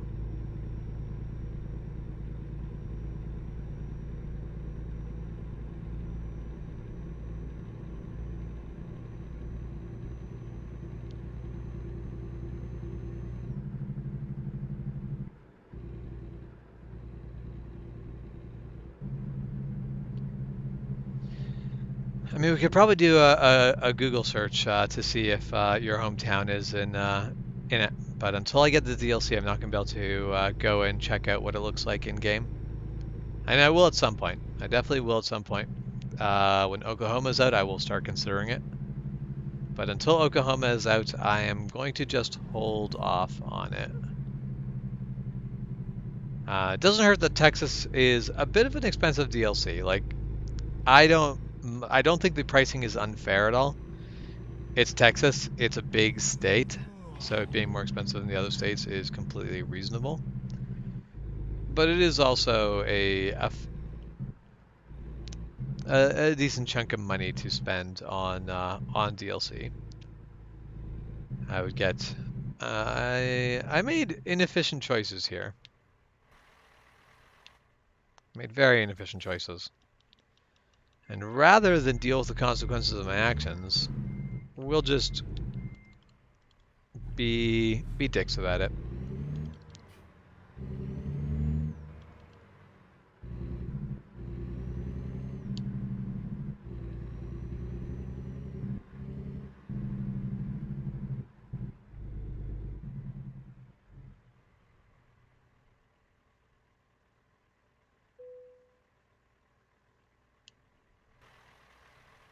Keep lane clear. So I guess that last lane is supposed to be a pull-through lane, so do not actually use it.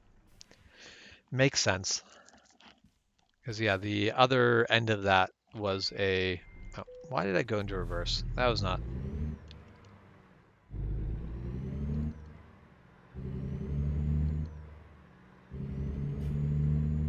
I really love to keep my perspective first person for American Truck Simulator. I want the immersion.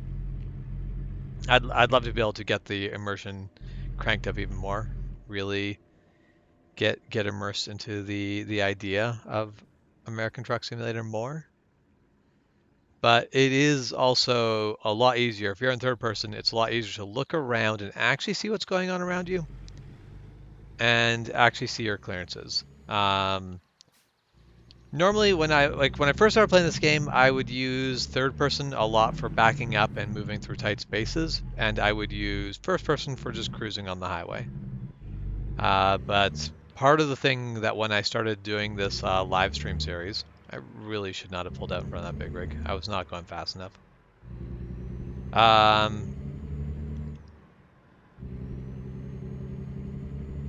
But yeah, like when I started this year, I'm like, no, I'm going to try to do everything in first person, all of the backing up, all of that. Basically, I only will use the third person view when I am stopped.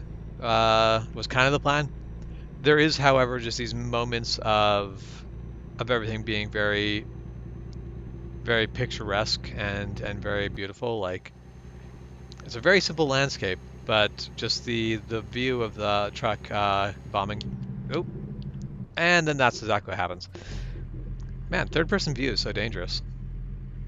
But yeah, basically the whole view of the truck just bombing down the highway, bombing down like picturesque California roads or whatever, like Utah canyons, whatever, just looks so nice. It's a very nice look. But then I would drive off the road. So maybe first person is better for some other reasons. Keeps me on the road a bit more. That's where that autopilot would be handy.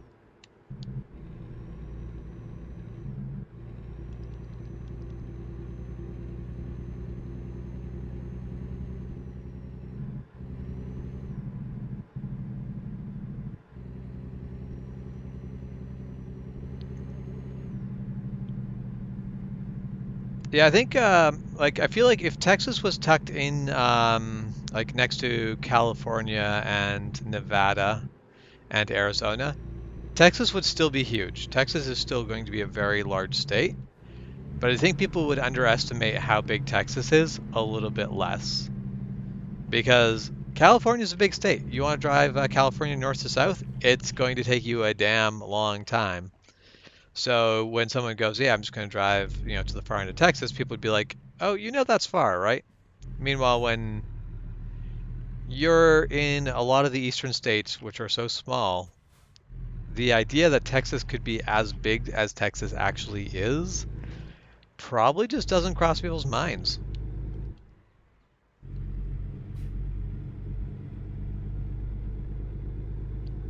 That is, I have plans to actually road trip down to Texas but I don't know if I'll actually be stopping. Like I'll be probably just clipping through the edge of Texas on my way. I won't actually be going across Texas. But I do think that if I ever go for a motorcycle tour through southern U.S., I'm probably giving myself 2 days to get across Texas.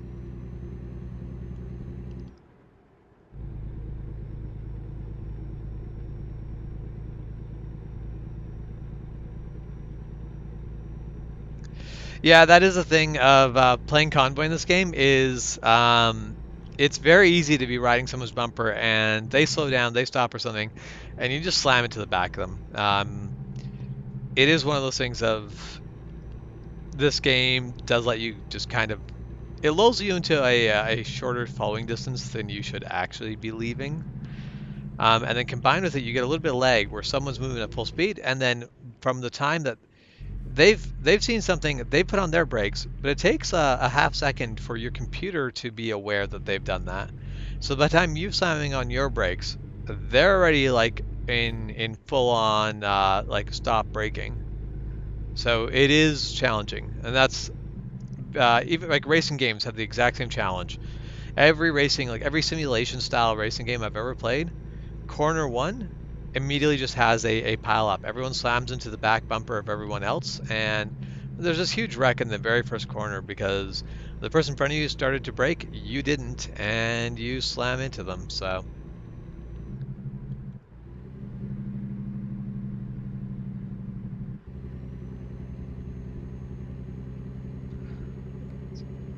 yeah, we've got 12 hours left to do this delivery. I suspect we'll be able to make it in time. Would need to have a pretty disastrous detour in order for this to not work out.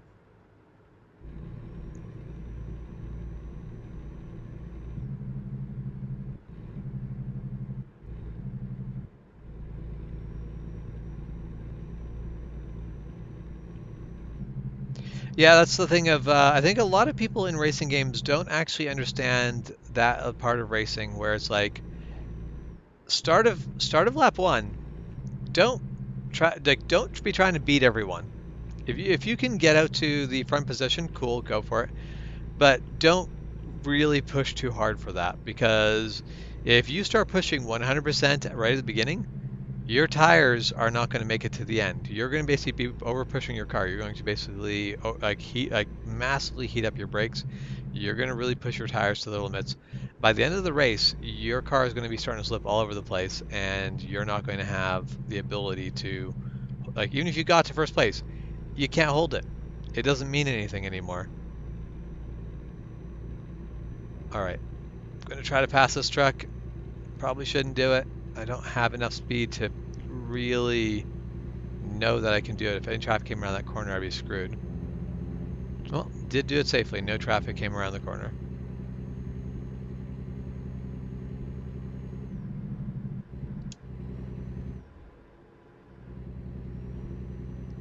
Ah, we have made it to Reading. We've made it to our goal.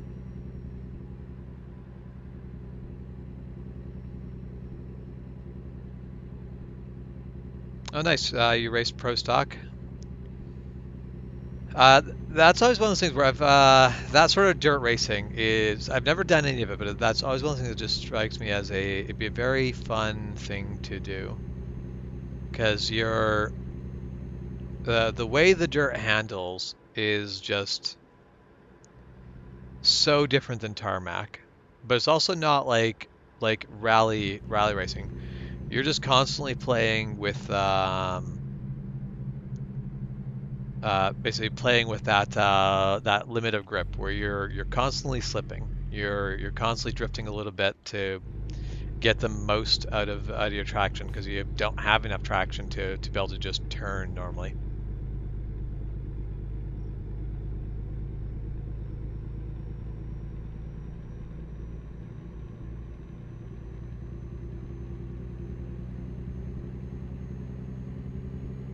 Oh, drifting out of my lane.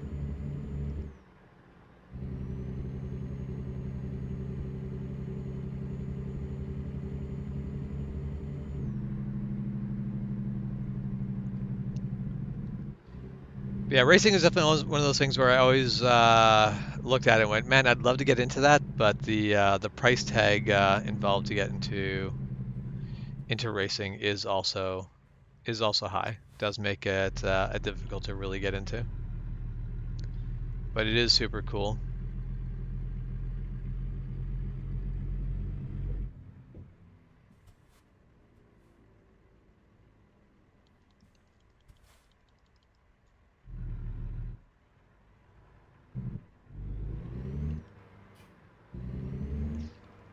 Okay, so where are they going to want this?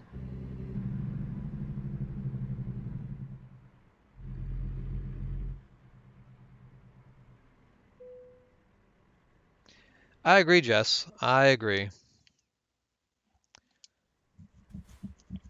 Okay, now in theory, where they want this should actually be really easy.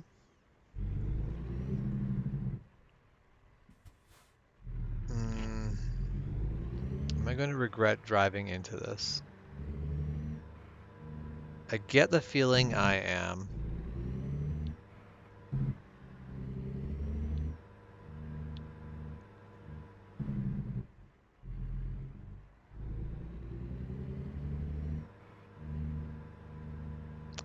Okay, now this one might actually go better than originally I expected. We'll just kind of pull past here.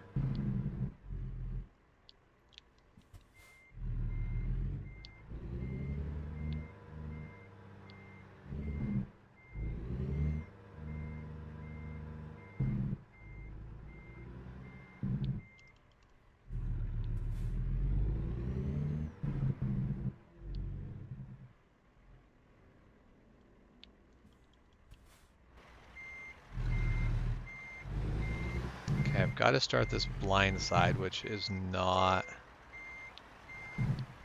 my preferred way to do this. Okay, there. Now I should be able to get this lined up. Although I think this is going to be a case of I might have to take a pull forward to make this actually work. That is going to be basically back this in entirely sideways.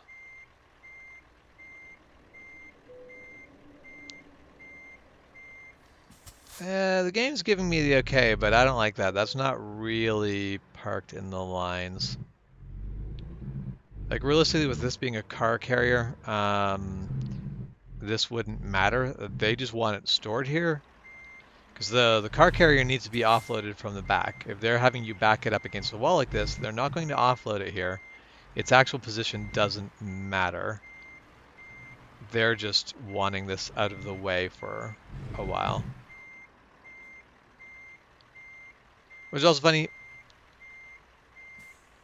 I do feel like that is more in... Oh wait, that's the wrong way. This is more in the lines than before. But of course then they are unhappy with it. Okay, have a good one. We'll see you later.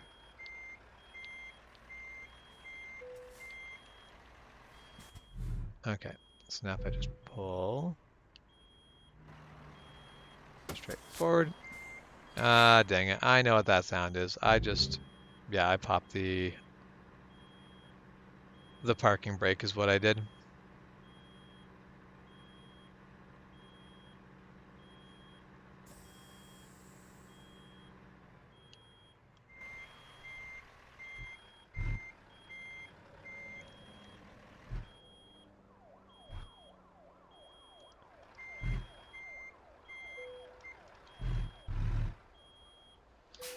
Okay, that spot right there will work.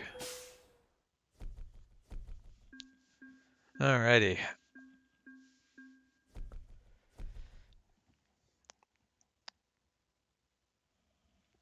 Yeah, that's a good change of a chunk of change. But basically, with all my bonuses, I'm earning double what the original amount was, so that's not bad.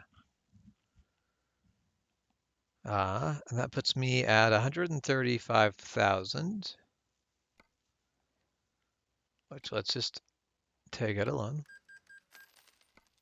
And we're going to buy another truck for our parking or for our garage that doesn't have any trucks in it.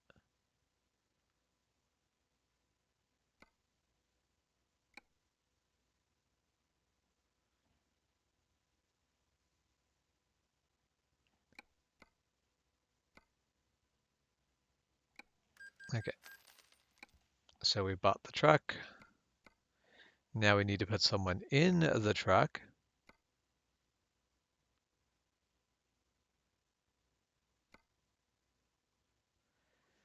Okay, Freya is looking like our best option. She has 2 points in fuel economy, which isn't what I want people's points in, though. What I kind of want people's points in is long haul trucking.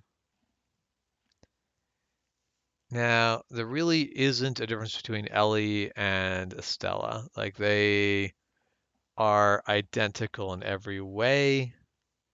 So we'll just eeny, meeny, miny, mo. All right. Elio, you're getting hired. You basically got hired on a dice or on a coin toss.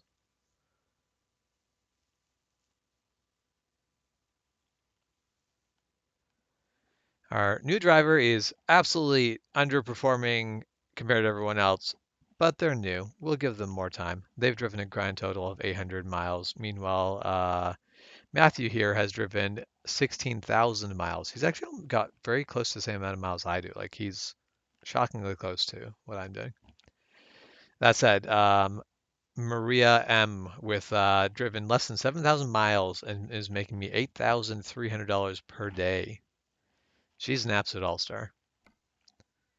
Like she's going to be employee of the month for many months to come. Mind you, I think we're on like month 2 in the game, so the amount that we've managed to build in such a short time is kind of ridiculous.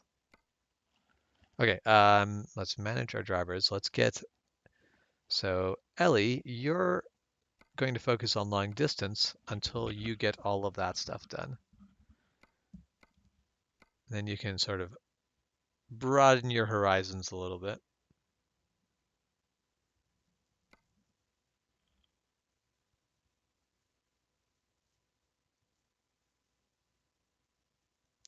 Yeah, I'm not surprised. I kind of want to do a let's cheese this up. So I've been thinking of running a YouTube channel basically with the tag let's play it wrong, or basically just play it wrong.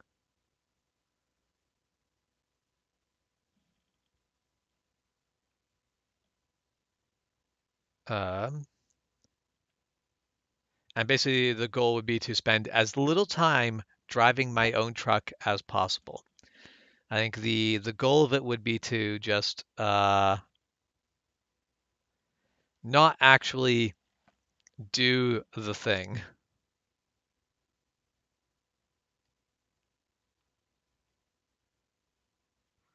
Basically, do American Truck Simulator, but basically I would have a truck that I would literally just sit in a rest stop and pass time with. Okay, what do we have close by that is a short haul? I kind of want to go south. Live cattle. That might be the option. Or we might take the, no, we've been down in Bakersfield, so we'll take the live cattle over that.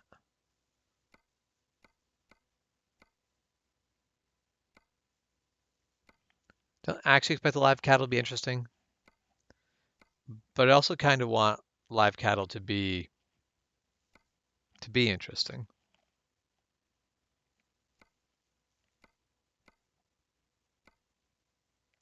All right, well, we're going to take this live cattle load. All right, so it's high priority and fragile cargo.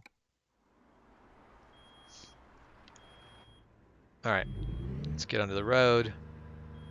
We'll just sit here maxing out our RPM for a little bit so that I can get my air back, because I'm a terrible driver that does not manage my air very well when I'm backing up a load. That's my story and I'm sticking to it.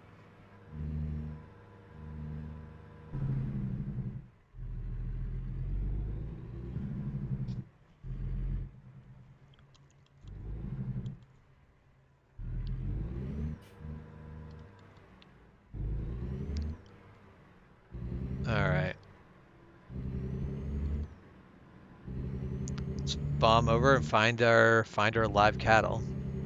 It's 30 miles away. That's actually a fair distance. So I guess we're going to go to a farm.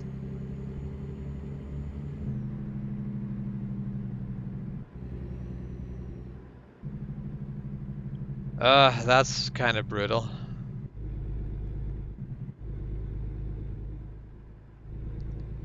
Yeah, I really do feel like this experience seems like this is a similar sort of experience I had at that it went that sort of basically was the moment I realized I was going to leave Honda and I really started looking at other options and really started setting things up. It took me a year to leave at that point. I remember having this moment where I left, where basically I was at my job and I was working, but just things happened and I went, this is it. I am done here. It doesn't matter how long it takes me to leave, but I am done here. It doesn't matter what happens now. Nothing is going to change in a way that makes it worth staying here. That is good to hear that the inverter is working. So yeah, I figured it should basically solve Juan's problem because especially since it seemed like the biggest thing is he really needed to get his inverter. Basically, he really needed to leave his inverter unplugged. He needed to not use his inverter. Okay, car, if you're not going, I want to go that way. I don't know what you were hesitating on.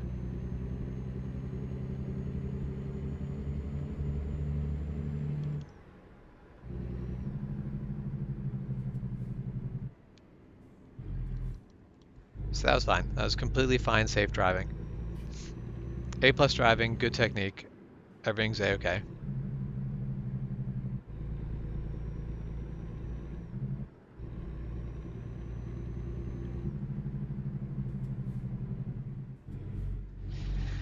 Yeah, and that is a case of, yeah, a 1,000 watt inverter can do a lot, but it's not going to really heat, or it's not really going to power an oven.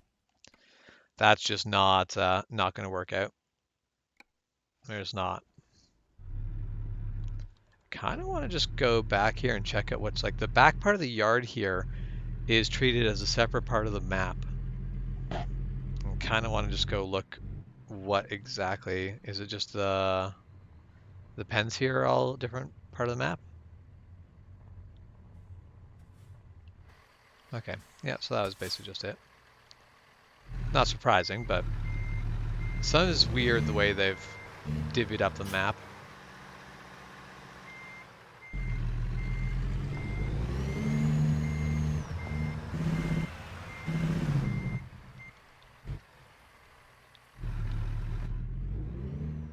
Okay, let's go grab those cattle.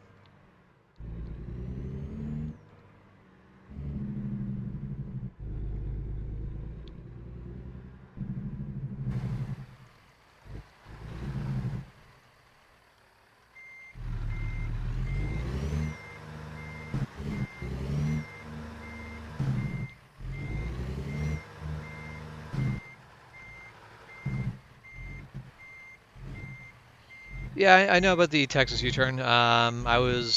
We took one when I was down in Texas. They seem like a perfectly fine idea, but it is definitely I have never seen those anywhere else.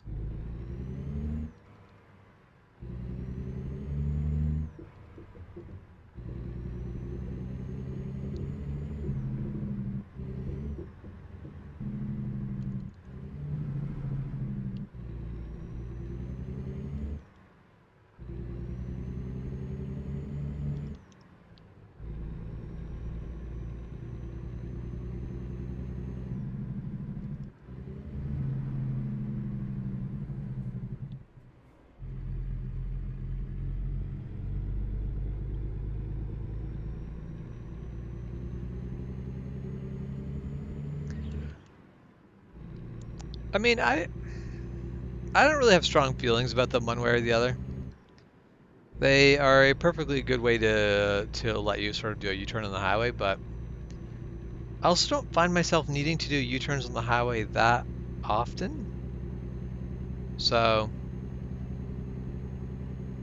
basically having infrastructure specifically designed to help you do U-turns is nice and handy, but also I don't know how often people should be needing to use that.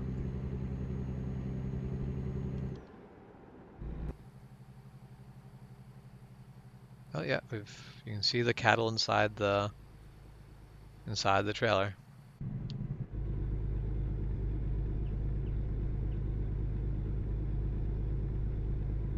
I definitely seen one of these where it was a early spring day, and there was someone that was hauling cattle like that, and it was going up in the mountain passes where there was still snow, and I'm like, I'm feeling bad for these cows. They're just out in a open air container, moving along at highway speeds in like freezing cold mountain pass. Like someone basically said, "Ah, screw it," and I feel like the cows don't need to suffer this way. But at the same time, I I guess I don't know how cows feel about cow transports.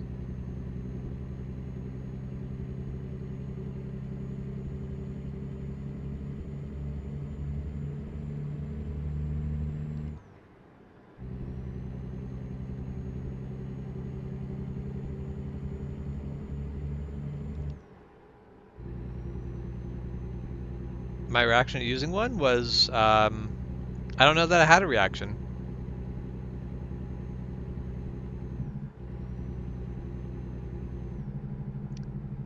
We just used it. We basically went up the off ramp across the highway and then onto the on ramp.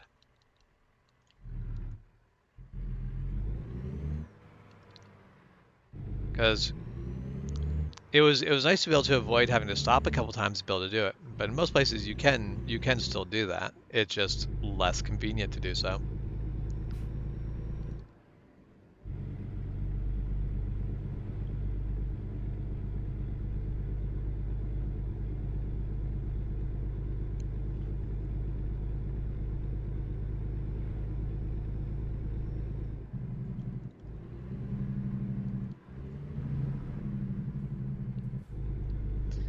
All right, and onto the highway we go.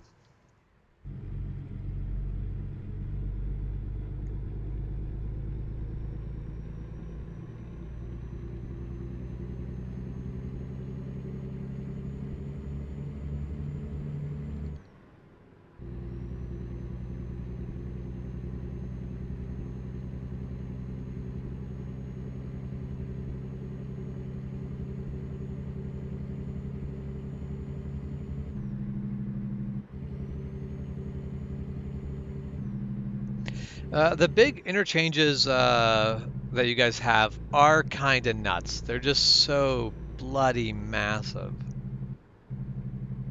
And it's definitely you look at it and you're like, this is the point where you have so much traffic that there's no way to make roads just be able to handle this. Like you can add more lanes, you can add more highways, but none of it's ever going to really fix the way traffic, like that level of traffic. The only way to fix it is to get that same amount of people into fewer cars.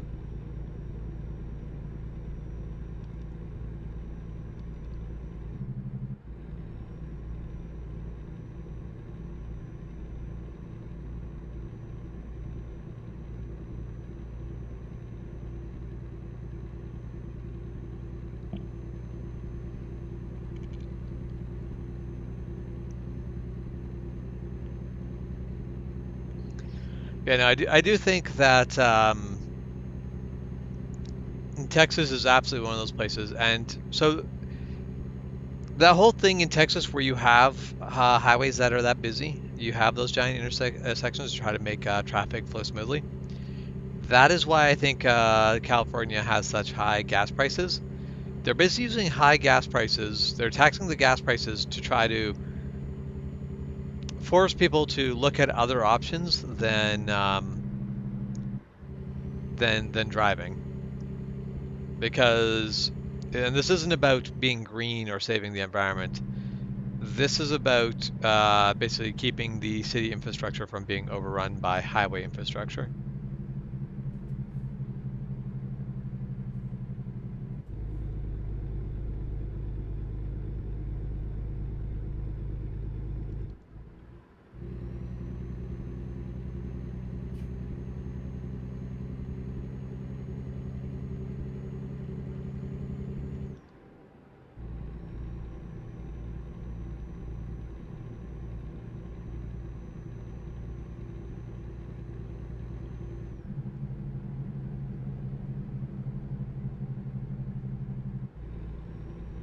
I need to get over to that lane. Sorry, truck. You're gonna let me go.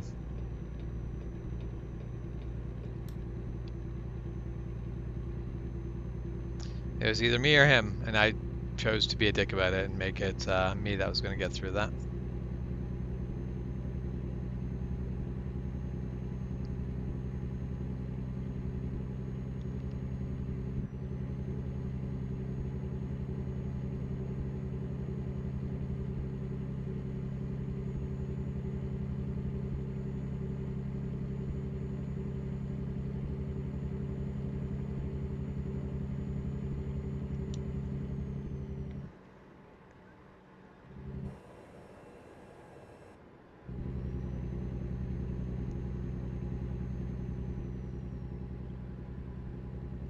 And that's the thing of with electrical issues, it can always be very tempting to just ignore them and kind of hope that they go away or that you can just get away with. Oh man, of course the way I'm going is not open. All right, so I've got 7 hours left to do this delivery. What options do I have? So we're going. All right, we're just going to draw this long, slender shape, do a double loop, and then drive this long, slender shape back up where the tip meets. That's what we're going to do. That's our solution to the problem.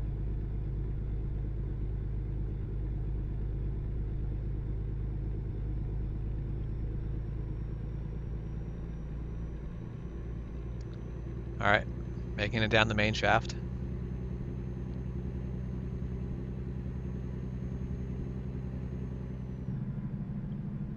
Starting the double loop, but this might be a bit of a hairy corner.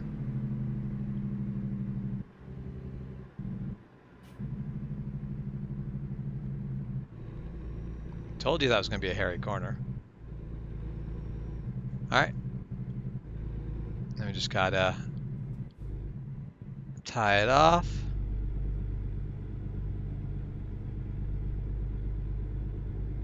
Feels like I'm just doing surgery here. All right. We've given enough tension to this side. Now we need to come down on this side.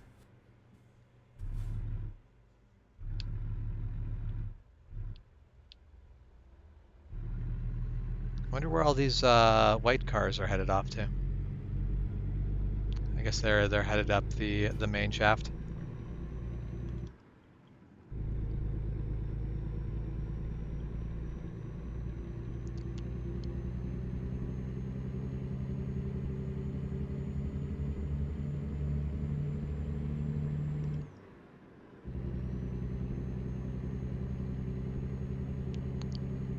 You can tell me I can't go that way, but I just put all this effort into this. I'm going this way. I don't care what you say.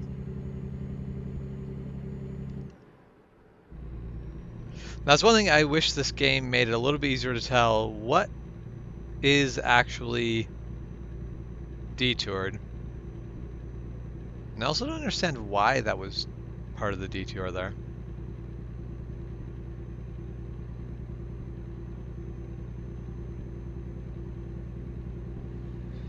So I've been holding off on buying Texas until Oklahoma comes out because Texas gets weirdly restricted by by Oklahoma.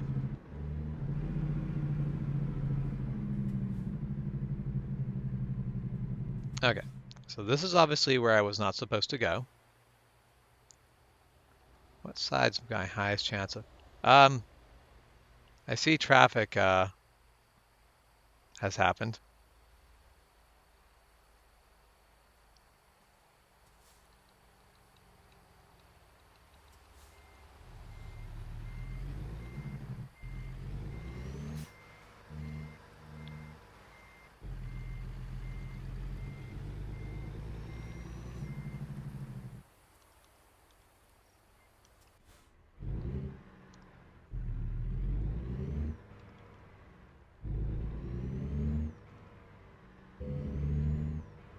Oh yeah, I'm running out of fuel. I forgot that was a problem.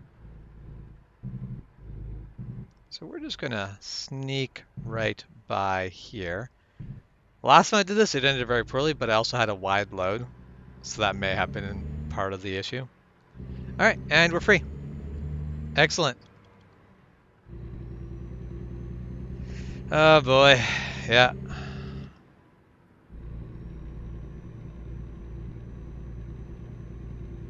That is unfortunate. And I feel like the worst part of this is like this is something that like this is not some unknown like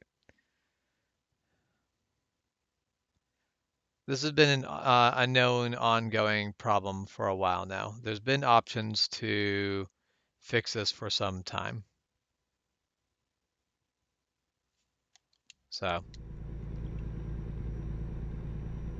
all right, so I can make another 200 miles. So, oh wait, I can make another 200 miles. That's fine. I don't even need to detour to find a spot for fuel. Or at least I don't need to make that big of a detour. I can go to this spot over here, which I can probably just go to after, but we'll see. I might end up going that way just because I followed the GPS and forgot I made the adjustment.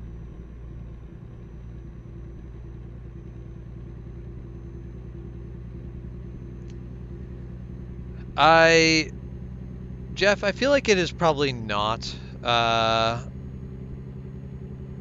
like replacing 4 batteries would definitely have been a thing that would have been worth doing just preventatively, but I don't feel like that would have been actually, like I feel like that problem would still exist even if they had replaced 4 batteries. But at least you would know you haven't damaged something else by having a bad battery that is like wrecking stuff electronically.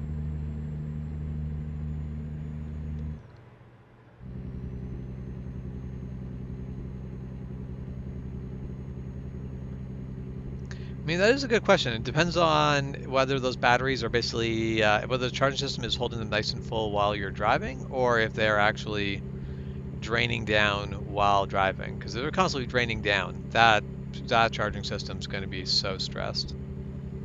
But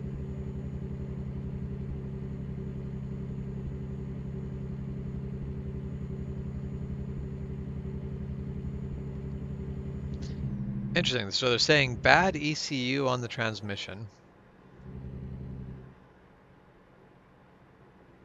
That'd be interesting. Now, a bad ECU could just be a bad ECU, but I feel like a bad ECU usually is high voltage basically spikes and killed the ECU. So that could be from bad batteries, charging system not doing things right. So if they replace the ECU, just kick it out the door, and there's still electrical problems, it's probably just waiting to happen again. So that'll be an interesting one. I'd be very curious to see how that goes. I'm I look forward to hearing the stories about how this all unfolds. No, probably not the root cause. Bad ECU. Mind you, a bad ECU could give you a constant battery drain. It could be constantly applying power to something that isn't supposed to constantly get power applied to it. But I just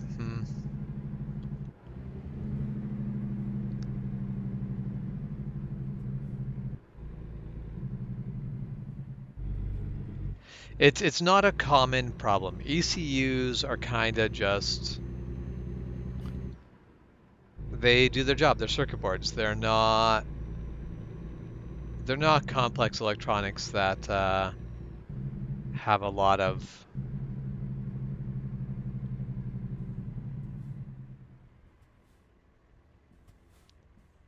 So I actually don't know if I'm supposed to take this lane or the other lane.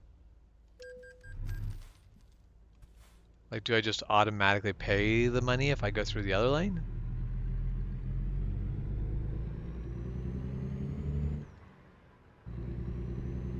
I have no clue how the toll works in this game. Like, I assume that I should like, in real life, I'd be able to get the sticker or whatever to just be able to blast through there. But in the game, I don't think I have that option.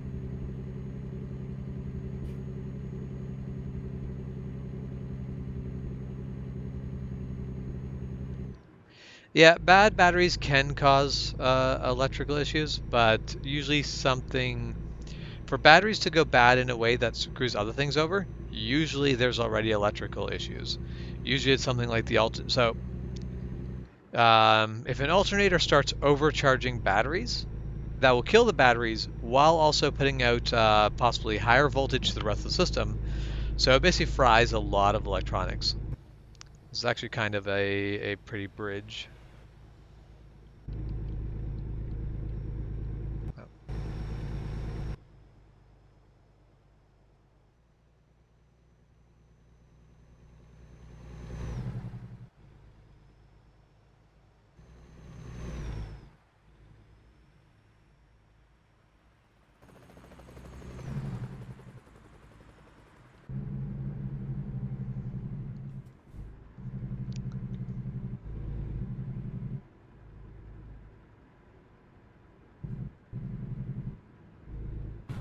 Oh, damn it.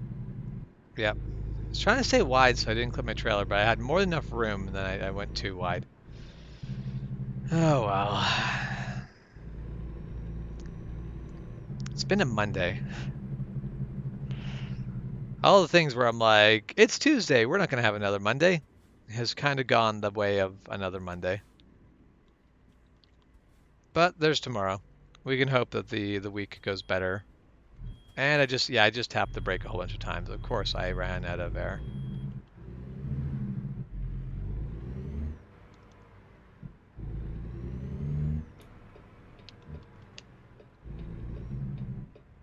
Oh, yeah. I wish signal lights were a little bit brighter in this game.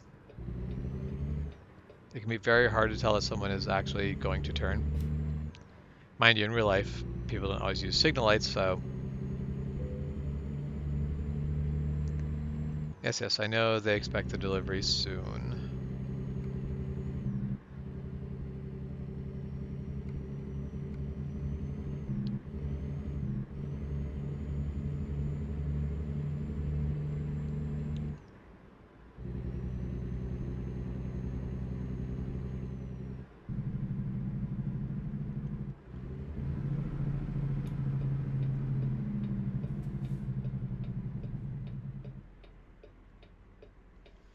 Alright, we are almost there.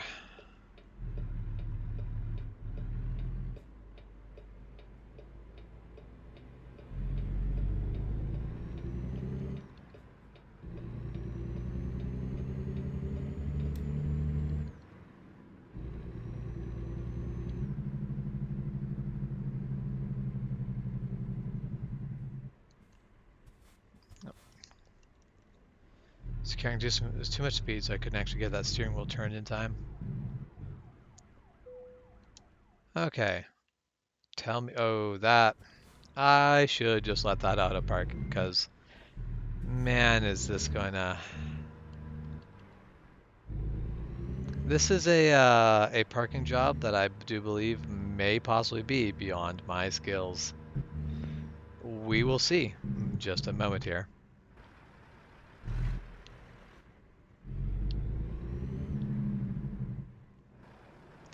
Also, I've brought cattle here.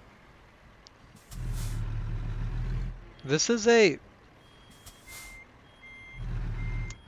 a shipping warehouse for like ships. You're just going to ship a container of cattle across the ocean? That sounds like a logistical nightmare.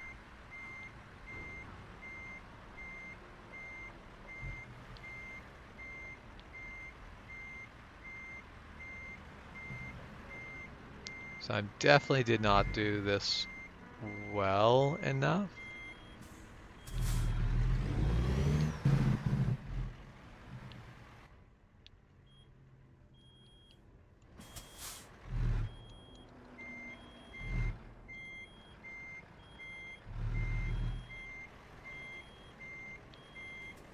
And I'm just going to have to drive it out this way and get that lined up again.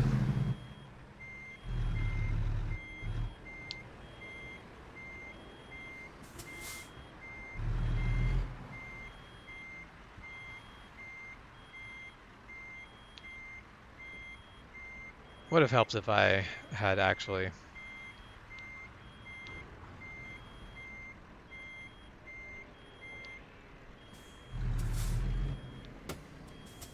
Yeah, I know what that sound was. F off.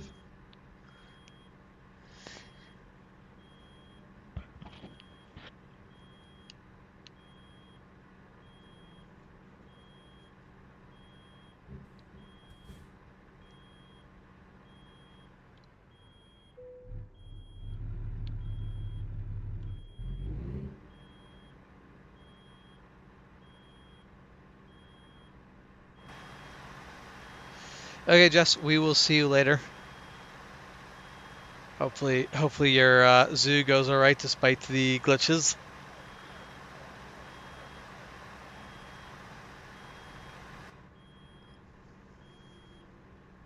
All right, should be good enough to be able to release the park brake if nothing else.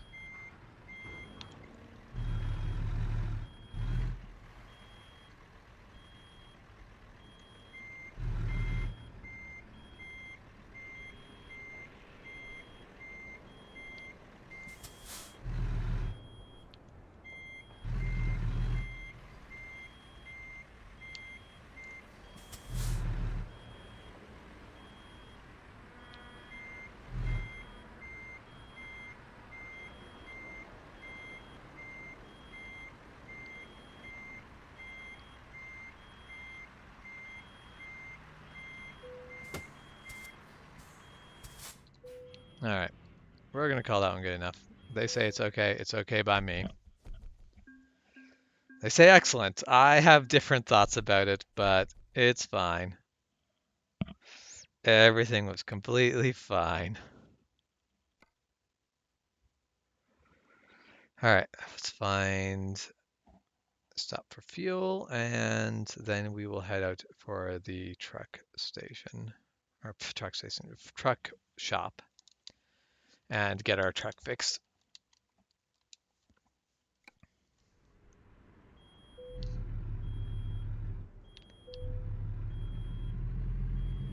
Well, maybe I don't care that the parking brake's engaged. I'll disengage that parking brake as soon as it bloody lets me.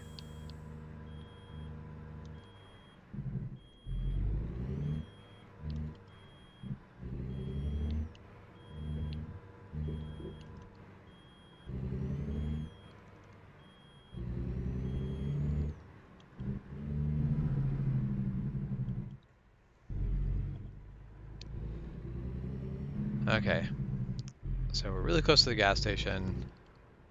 Not like that matters a ton because we still have 100 miles we could go. Basically, we've been on like low fuel for a while, and we still have 125 miles we could go to till we are out of fuel. Which does make me kind of tempted to go and see, does this game give you any grace? Almost every one of these fuel monitors in real life will give you a little bit of grace in the, you'll hit 0 before you actually run out of fuel. It kind of gives you, basically, it nannies a little bit. It goes, you're running out of fuel before you're actually running out of fuel. And so that gives you a little bit more breathing room than you feel like you have. I'd still be nervous about running it down to 0 without having a way to solve it, but it's not the end of the world, at least.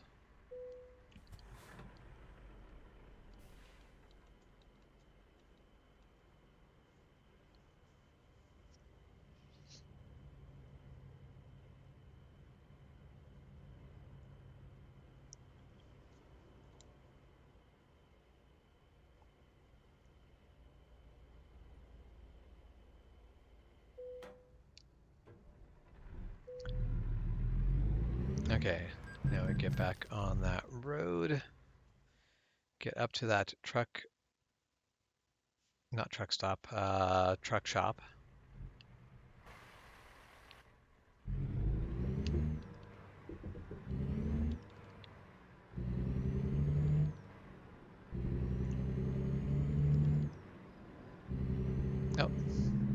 Oh, Leo has leveled up. So she's off to a good start, I guess.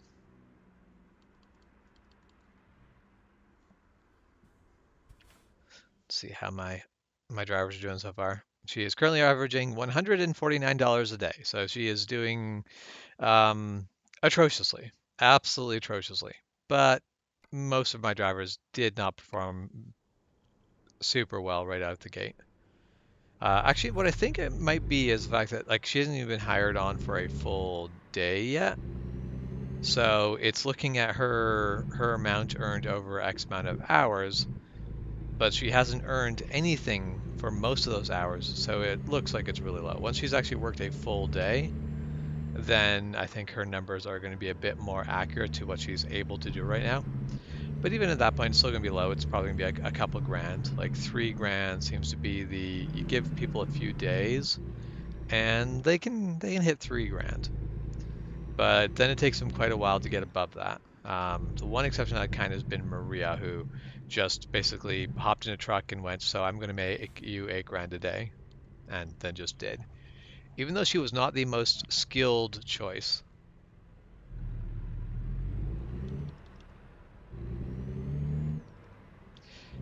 Yeah, it's in the little ticker in the bottom corner when they do things to earn money or level up, it pops up there. But you have to be paying attention to that to really notice that. Honestly, the time I notice most often is when you do a rest stop. That's usually when you get like a long feed of so and so's made X amount of dollars. So and so, couldn't find a job and they went home empty and cost as much in fuel and maintenance. So and so is leveled up. You get like a flood of those because you've just basically snapped forward a 10 hours.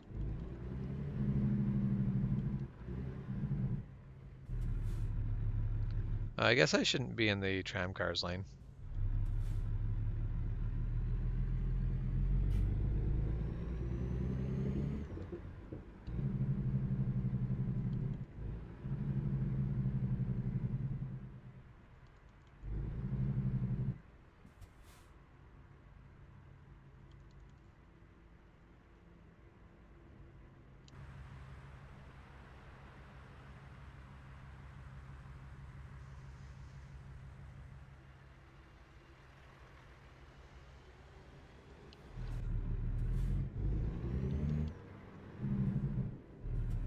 Yeah, okay. The tram car is fine, but it does not move fast.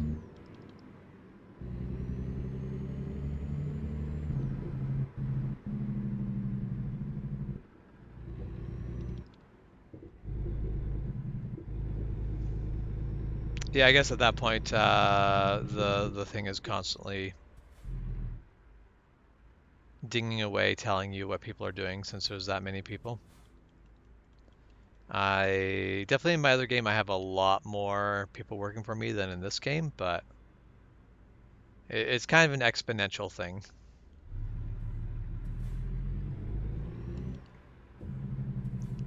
My usual goal with hiring people is to get to the point where I've hired enough people that they are making me more money than I am. Because that's the point where you can just be like, well, what I do now doesn't matter. I can basically pick whatever loads I want just because they're entertaining, because I am making less than basically I make less than 50. Like if I make nothing, that is a 50% impact. So as long as I do something, I'm being efficient enough.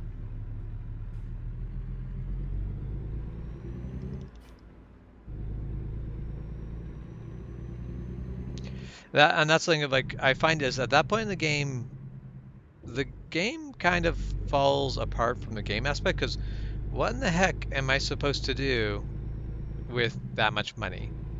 And that's where I like the idea of give you something that you can do, something you can buy, something that you can spend your money on, just so you can look at it and be like, yes, this is what it was all for. I don't expect it to be great. I don't expect it to be super well thought out, but just something there.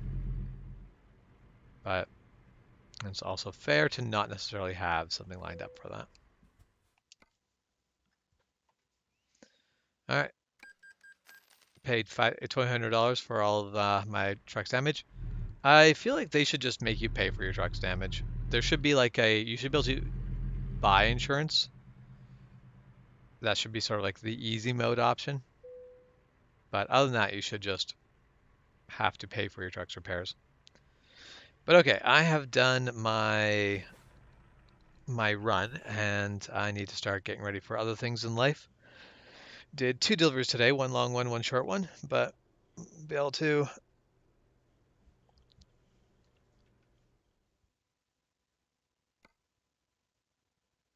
Yeah, well, next, like basically we're not going to worry about trying to pay down our loans quite yet. What we're going to do instead is just let our loans sit there, and we are going to use the money we earn to try to basically pay down or basically get another driver in our price garage.